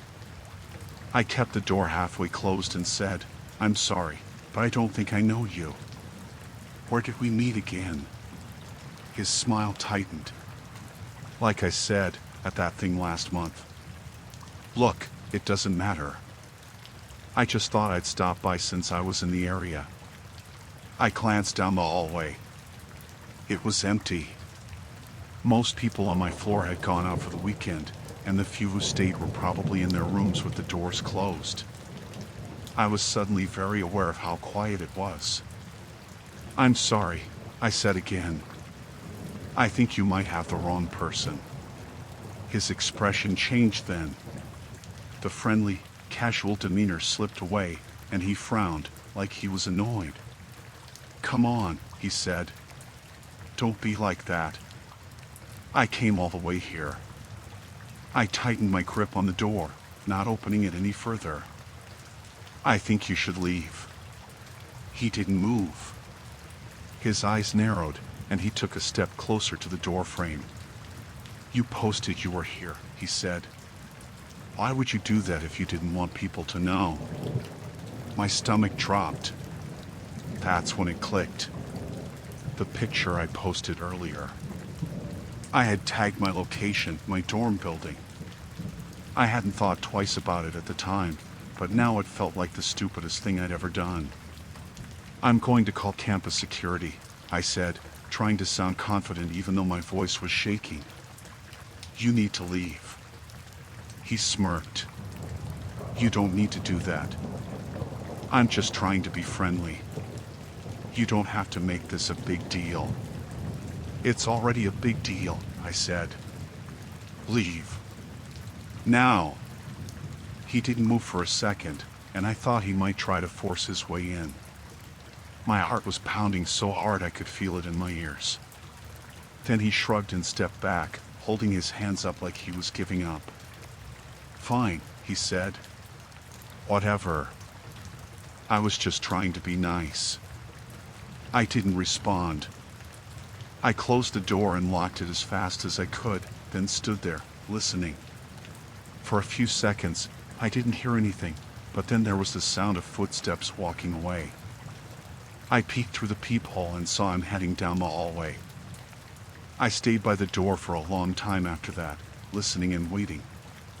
I didn't know if he was really gone or if he was just trying to make me think he was. I didn't hear anything else, but I couldn't shake the feeling that he was still nearby. After what felt like forever, I called campus security. I told them what happened, and they sent someone to check the building.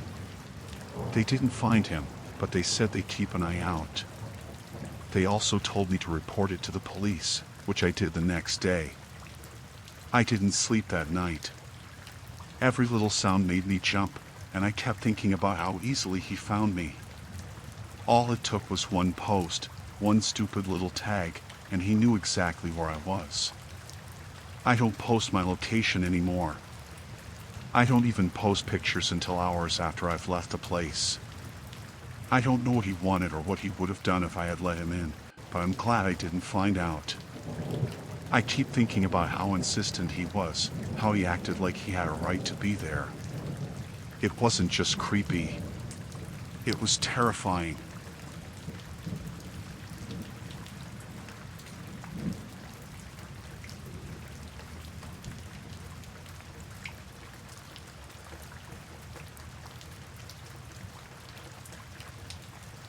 The parking garage was almost silent, except for the soft echo of my sneakers against the concrete.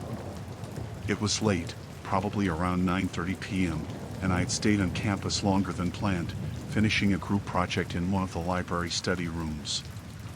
Most of the other students had left hours ago, and I was eager to get back to my apartment and unwind. I wasn't nervous, not at first. I'd parked on the third level of the garage, which wasn't unusual since the lower levels fill up quickly during the day. The fluorescent lights overhead buzzed faintly, casting a dull yellow glow over the rows of cars. My little blue sedan was parked near the far corner, and as I approached the staircase to head up, I pulled out my keys, dangling them between my fingers like I always did.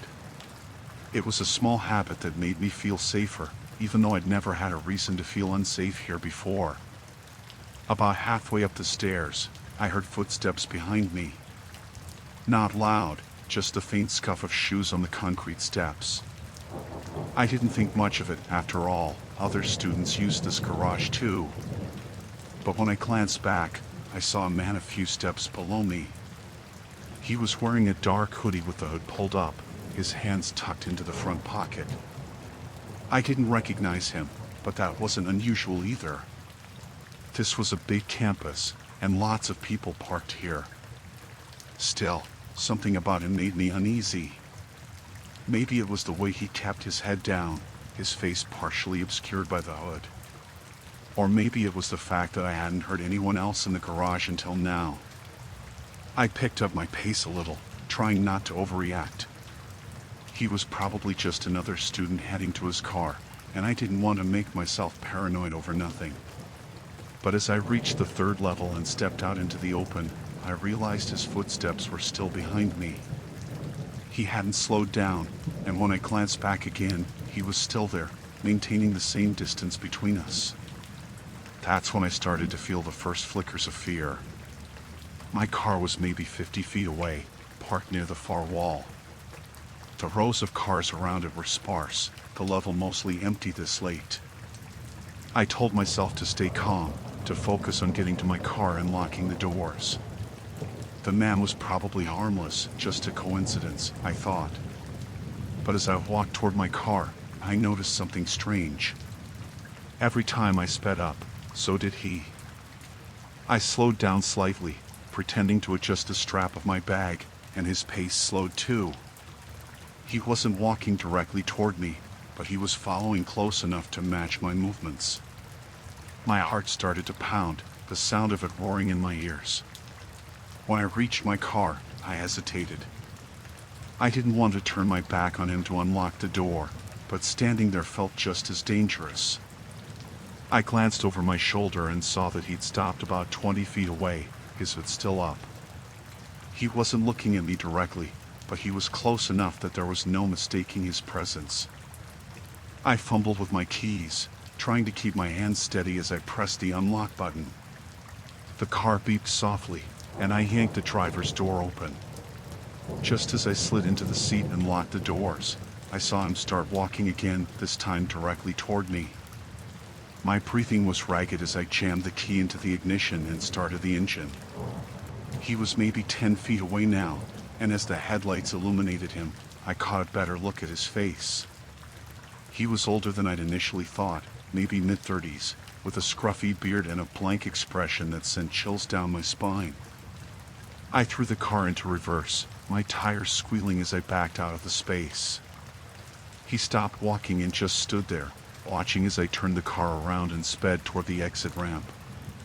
My hands were shaking so badly that I could barely keep a grip on the wheel. When I reached the exit gate, I fumbled for my parking pass and swiped it as quickly as I could. The gate arm lifted, and I floored it out of the garage, not daring to look in my rearview mirror until I was several blocks away. It wasn't until I pulled into the lot of a well-lit gas station that I let myself breathe again. My chest felt tight, and my mind raced with 100 different scenarios of what could have happened if I hadn't gotten to my car in time. I sat there for a while, staring at the glowing lights of the convenience store, trying to make sense of what had just happened. I didn't call the police. I didn't have a good description of the man, and technically, he hadn't done anything illegal. But I couldn't shake the feeling that he'd been waiting for me, that he'd chosen me for some reason I couldn't understand. For the next few weeks, I avoided parking in that garage. I started using the bus to get to campus, even though it added extra time to my commute. I told a few friends about what happened, and they tried to reassure me that it was probably nothing. Just some weirdo, they said. He probably wasn't even following you. But I knew better. The way he'd matched my pace, the way he stopped when I stopped, and the way he walked toward me at the end, it wasn't random. He'd been following me, and I was lucky to get away when I did. To this day, I can't walk through a parking garage without feeling that same tightness in my chest, that same instinct to look over my shoulder. I don't know what he wanted, and I don't want to know. All I know is that I trust my instincts now, and I'll never ignore that feeling again.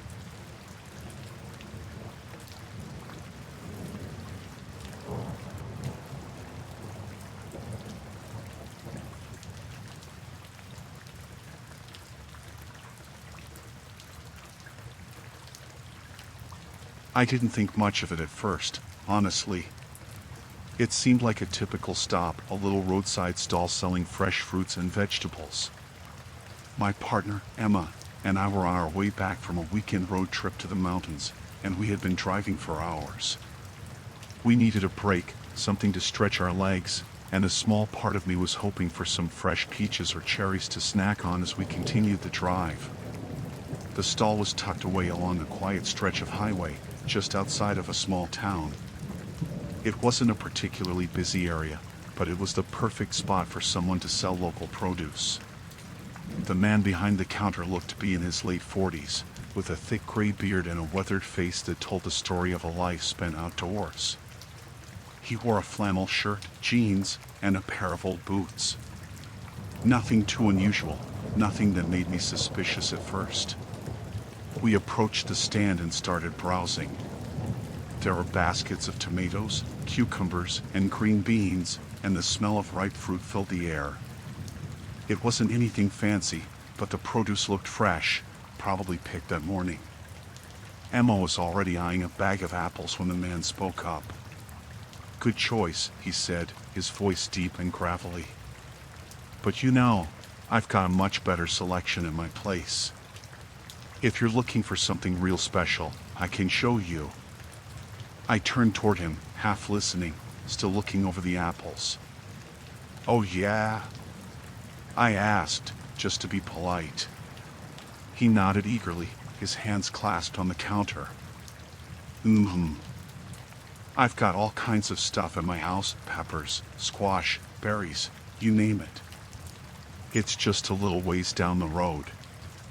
You two look like you've been driving for a while.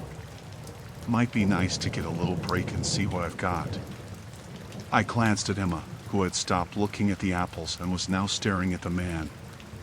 She had a strange look on her face, the kind of expression that made me pause. She didn't say anything, though, and I didn't want to overthink it. People make small talk at roadside stands all the time, right? But something about his demeanor rubbed me the wrong way. It wasn't anything specific at first, just the way he was leaning forward over the counter, almost too eager. His eyes seemed a little too wide, his smile a little too practiced.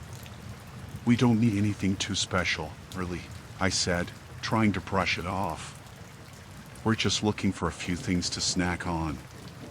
The man's smile faltered for a second, but then he quickly recovered. Oh, I understand. But you know, most people don't get to see the good stuff unless they come out to my house. You won't find anything like it anywhere else. I felt Emma's hand on my arm, her fingers tight, like she was silently telling me to hurry up. I looked at her, and there was a nervousness in her eyes I hadn't seen before. She was usually the calm one, the one who made me feel safe, but now she was the one who seemed unsettled. I forced a smile and nodded. Maybe next time, I said, starting to step back from the stall. But he didn't back off. Instead, he stood up straighter, his expression shifting. It wasn't angry, no, it was something colder, more calculating.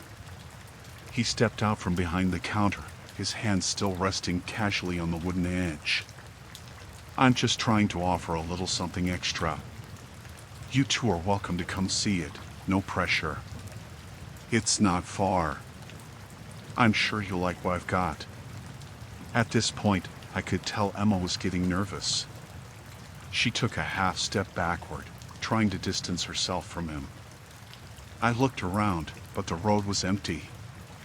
No other cars were parked, and there weren't any other people in sight. I couldn't shake the feeling that we were alone here, too alone.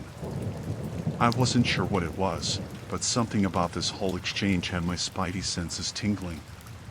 Thanks, but we really should get going, I said, stepping closer to Emma, trying to pull her gently toward the car. The man's smile stayed, but it was different now. It wasn't friendly anymore. It was almost like he knew something we didn't.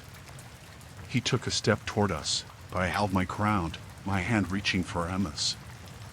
You don't need to be so hasty, he said, his voice dropping just a little, and the calm tone seemed to carry a bit more weight now. I'm just offering some fresh produce, and you two look like you could use a good rest. You could take 5 minutes, maybe. Just a short drive. That was when I felt a real unease flooding through me. My hand tightened around the car keys in my pocket, and I could feel Emma's pulse quicken beside me. Look, I don't know who you think you are, but we're fine. We don't need your help, I said firmly, hoping to end the conversation. The man's eyes narrowed slightly, his lips pulling into something that wasn't quite a smile anymore. I'm just trying to offer a better deal. A good place to stop. You're making a mistake. I could tell then he wasn't just trying to sell us fruit. He was trying to get us somewhere. I don't know what his plan was, but I wasn't about to stick around to find out.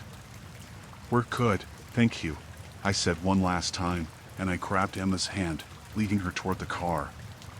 We didn't look back as we walked quickly, and the whole time, I could feel the man's gaze on us. I opened the door to the car, slid into the driver's seat, and slammed the door behind me. Drive, Emma said in a low voice. It wasn't a suggestion, it was an order. I didn't question it. I put the car in reverse and backed out of the parking space. As I turned around to head back onto the road, I glanced in the rearview mirror. The man was still standing there, watching us, his posture stiff. But this time, there was something else in his eyes, something dark, like he knew exactly what he was doing. I didn't tell Emma right away, but I couldn't shake the feeling that we had just narrowly avoided something bad. We didn't talk much for the next few miles, both of us lost in our thoughts. Emma kept glancing at the road behind us, like she expected to see his car following. I was hoping I was just being paranoid, but part of me knew better. It wasn't the first time I'd seen someone who looked harmless at first but then turned out to have much darker intentions. And I wouldn't make that mistake again. I'm just glad we got out of there before it was too late.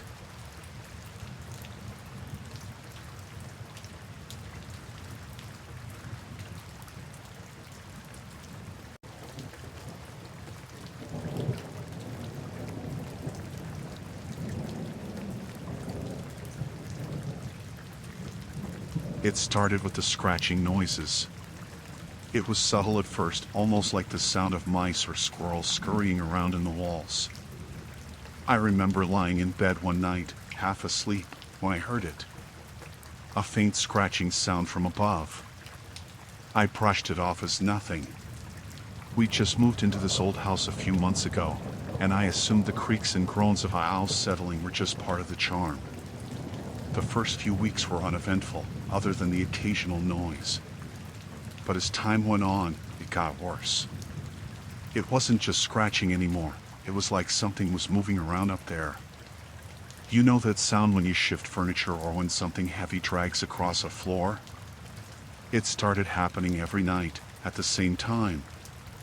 I didn't want to alarm my family, so I just shrugged it off. After all, we were in an old house. Pests were common, right? We dealt with some mice in the kitchen already, so it wasn't that big of a leap to think it might be something similar. Maybe a raccoon or squirrels had found a way into the attic. It wasn't the most pleasant thought, but it seemed harmless enough.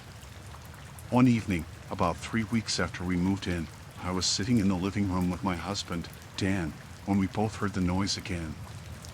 This time, it was louder, and it was followed by what sounded like footsteps, slow and deliberate. We both froze. "That doesn't sound like mice," Dan said, looking up at the ceiling. I shook my head. "No, that's something else." We had a discussion about it, and I finally convinced Dan that we needed to check it out. But, of course, we didn't want to deal with the mess of trying to get rid of an animal or something even worse up there, so we called an exterminator. They came out the next day and checked the attic. After a thorough inspection, the guy told us there were no signs of pests. No droppings, no chewed wires, nothing. He even said he couldn't find a single entrance point where animals could have gotten in. Dan and I were both relieved, but also a little unnerved. We hadn't imagined the noises. They were real, and now we were left with no explanation. Days passed, and the noises continued. Sometimes they were soft, like the rustling of fabric or something light brushing against the floor. Other times, it was more distinct, the sound of something heavy moving or even knocking. It was as if someone was up there, just walking around or making noise for no reason. But no one was up there. We began to avoid the attic altogether. There was no need to go up there anyway. It wasn't like we used it for anything. The only thing up there were old boxes from the previous owners, things they hadn't bothered to take when they moved out. Every time I'd hear a thump or a shuffle above, I'd just chalk it up to our imagination. But then things started to escalate. One night, around midnight, I was woken up by the sound of something hitting the floor upstairs. It was a loud, thudding noise that echoed throughout the house. Dan woke up, too, and we both lay there, listening. The noise stopped for a moment, then started again, faint at first, like something being dragged across the floor, but then it got louder, more deliberate. I couldn't take it anymore. "Dan, we have to go check the attic," I said, my voice shaky with fear. Dan hesitated, looking up at the ceiling. "Maybe we should call the police. I don't know what's going on, but I don't like it." I agreed. We didn't know what was happening, but we had to do something. We got up and grabbed a flashlight. As we climbed the stairs to the attic, the noise grew more distinct. It wasn't just dragging anymore. It sounded like something or someone was moving around up there, pacing back and forth. When we reached the attic door, Dan hesitated. The door was locked. That was odd. The previous owners had told us they hadn't locked it. It was just a wooden door with a simple latch, and we didn't even have a key for it. "Do you think someone's been up here?" I asked, my voice barely above a whisper. Dan didn't answer at first. He just stood there, staring at the locked door. Then, without saying a word, he grabbed the latch and pulled. The door creaked open slowly, and the flashlight beam immediately revealed the room. At first, it looked empty. Dust hung in the air, and the piles of old boxes and junk were scattered all around. But then, I saw something strange, an overturned box near the corner of the room. The lid was slightly ajar, and something had clearly been moved. Dan stepped further into the room, shining the light over the space. That's when we both noticed it, footprints in the dust. The kind of prints you only leave when you've been walking around in a space for a while. My stomach dropped. We hadn't been up here in weeks, and yet these prints were fresh, too fresh to be from the previous owners. Someone had been here. Someone had been living here. I turned to Dan, my heart racing. "What the hell is going on?" Dan didn't answer. He just stepped further into the attic, moving toward the corner where the prints led. And that's when he saw it, an old, faded sleeping bag tucked behind some boxes. It was a bright red color, and I could see it had been used recently. The whole room smelled musty, but underneath that, there was a faint odor of food and sweat and something else I couldn't quite place. Dan knelt down beside the sleeping bag and lifted it, his hand shaking. Underneath was a small, worn-out backpack. And in the backpack, there were personal items that didn't belong to us. A few shirts, a water bottle, some old magazines, and a pair of worn-out shoes. It was clear someone had been living in this attic for weeks, maybe longer. My mind was racing. Who could it have been? Had someone been hiding up here all this time, waiting for the right moment to leave? Why hadn't we noticed? Before I could ask anything, I heard something else. A sound from behind me. I whipped around, shining the flashlight in that direction, but there was nothing. The noise had stopped. We both stood there in silence, our eyes darting around the attic, trying to make sense of it all. Then, slowly, Dan reached into his pocket and pulled out his phone. He dialed the police and told them everything. They said they'd send someone over right away, but I knew we couldn't stay in the house alone, not anymore. We gathered our things quickly and left, not even bothering to lock the door behind us. When the police arrived, they searched the entire attic. They found more evidence that someone had been living there: blankets, a few more belongings, and a small pile of empty cans. It didn't make any sense. The police couldn't figure out who had been there or how they'd gotten in. There were no signs of forced entry, and the attic was sealed off with no windows. We ended up leaving that night, staying in a hotel until they could investigate further. They didn't find anyone still hiding in the attic, but the whole experience left us shaken. It was like someone had been quietly watching us, living in our house without us knowing. We had no idea how long it had been going on.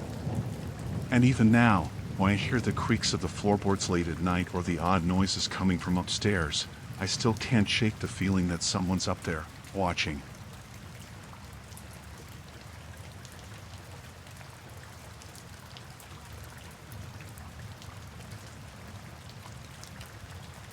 It happened a few weeks ago, a day I won't forget. I had taken the day off from work to just relax. It wasn't anything special, just a normal park visit. It's the kind of thing I do when I need to clear my head. I live pretty close to a small park, not too busy, just a few benches, some trees, and a walking path. It's quiet, and that's why I like it. I had been sitting on a bench, just watching the squirrels run around and the leaves fall from the trees. It was peaceful. But after a while, I noticed something out of the corner of my eye. There was a man standing at the other end of the park, maybe 30 yards away. He was holding a camera, and he was pointing it directly at me. At first, I thought maybe he was just taking pictures of the trees or something, but I quickly realized that wasn't the case. He was zoomed in, and I could feel him looking at me through the lens. I tried to ignore it at first, but after a few minutes, I noticed he hadn't moved. He was just standing there, looking at me with the camera. I don't know why, but I felt a little uneasy. Maybe it was because I couldn't figure out why he was still there. People usually don't linger like that in a park. It's a public space, so I tried not to think too much of it, but something about it just felt off. I stood up and stretched a little, trying to shake off the feeling. But as I walked around the park, I saw him again, still standing in the same spot, his camera aimed right at me. That's when I started to get a little nervous. I wasn't sure what was going on, but I decided I couldn't just let this go on. I walked toward him, trying to stay calm. When I got close enough, I said, "Hey, what's going on? Why are you taking pictures of me?" He looked at me like I had just asked him the strangest question. He lowered the camera slowly, his face blank. "What?" "No, I wasn't taking pictures of you," he said, sounding confused. "I didn't buy it. I saw you. You were pointing the camera directly at me. Why were you doing that?" He quickly glanced around like he was looking for something to distract him, then looked back at me. "I was just taking pictures of the park," he said, his voice a little shaky. "I wasn't aiming at you. You must have just been in the shot." I didn't believe him. I had been watching him the entire time, and there was no way he was just taking random pictures of the park. It didn't add up. I felt my heart rate pick up a little, but I tried to stay calm.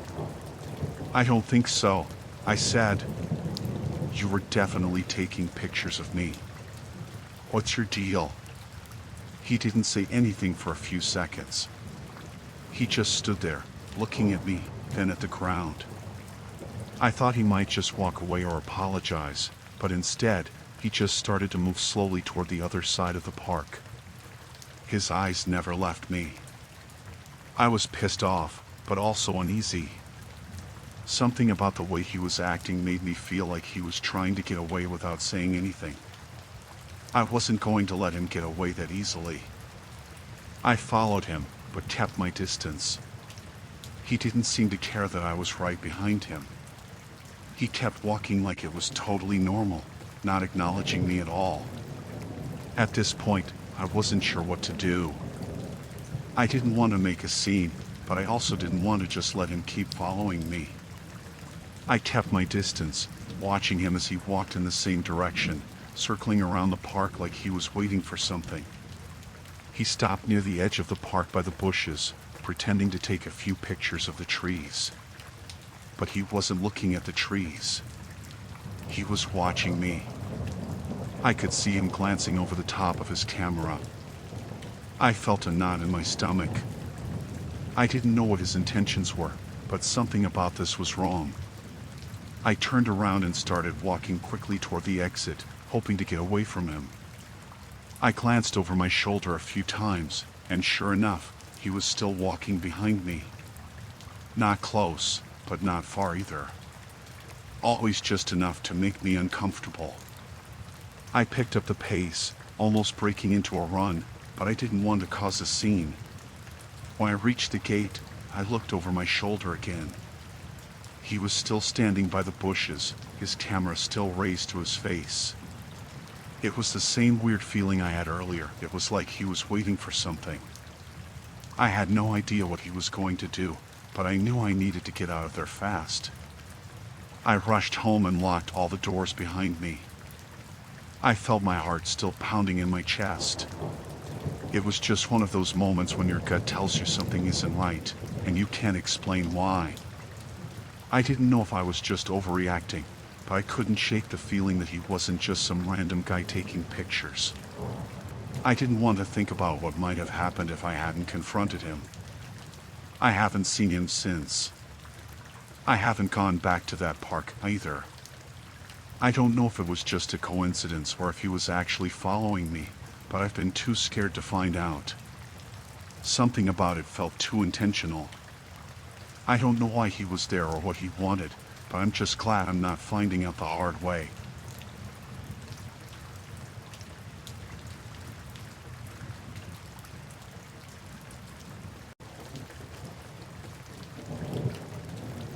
I've always tried to stay calm in situations, but this one really shook me.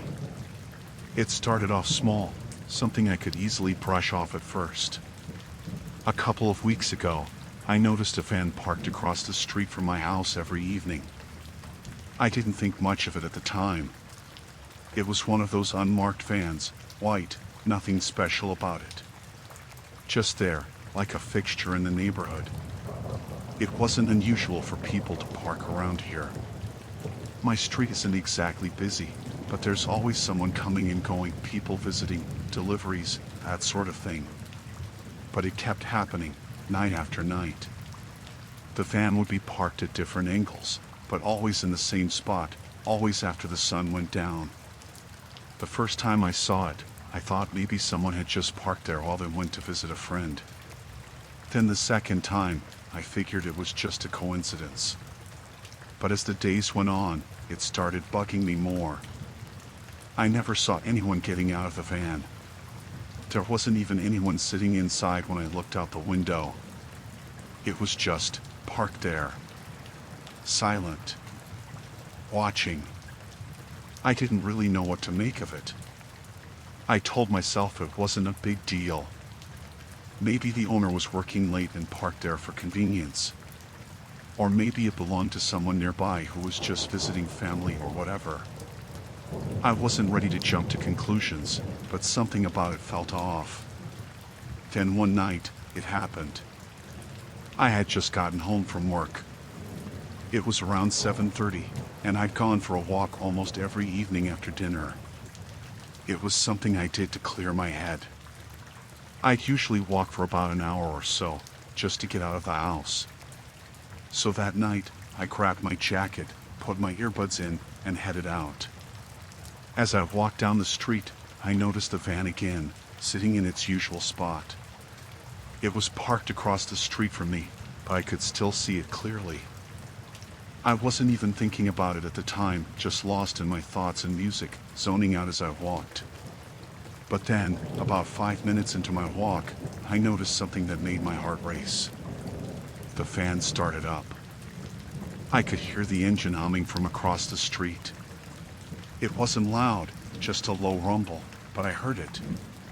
And I knew it was the same van. I kept walking, not really sure what to do. Maybe it was a coincidence. Maybe someone else had parked in front of my house, and now they were leaving. But then, I heard the van turning onto the street behind me. That wasn't a coincidence. My heart skipped a beat. I tried to stay calm. I couldn't be sure, could I? Maybe it was just another driver turning down the street. But then I heard the engine getting louder. It was following me. The van was following me. I felt a pit form in my stomach. I kept walking, but now I was trying to be aware of my surroundings.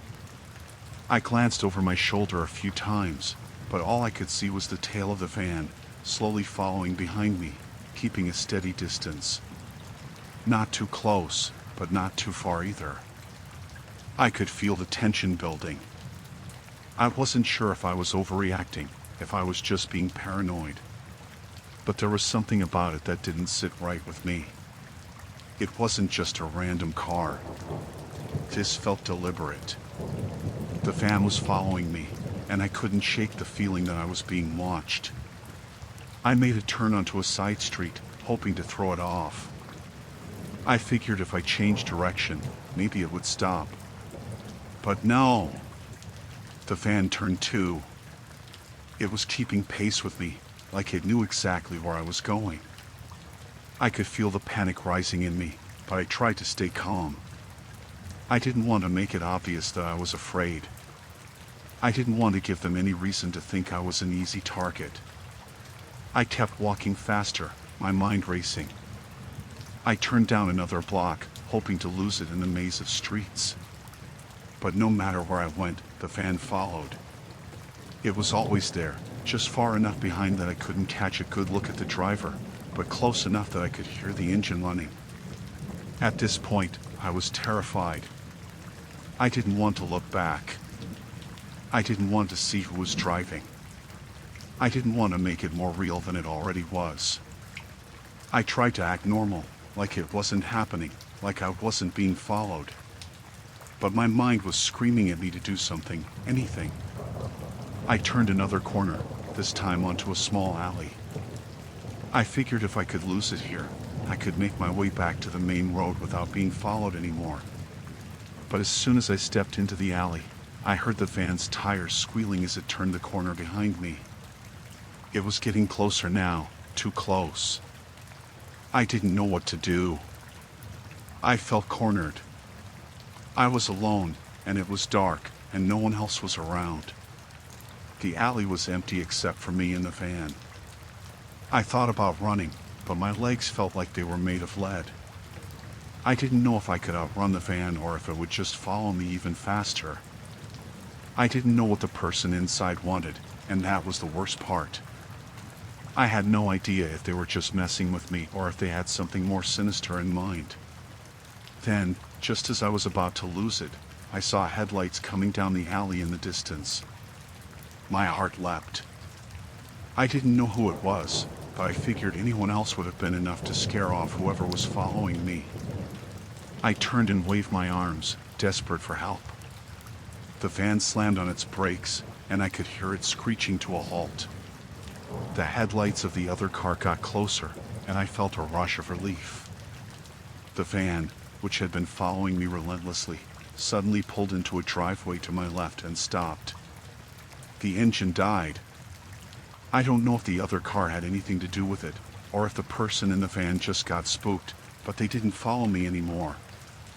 I didn't wait around to find out. I kept walking, my legs shaking, until I finally made it back to a well-lit street. I kept glancing over my shoulder to make sure the van wasn't coming after me again, but it was gone. I don't know why that person followed me. Maybe it was a mistake. Maybe it was all just a weird coincidence. But that van, parked there every night for weeks, and then that drive, it's something I'll never forget.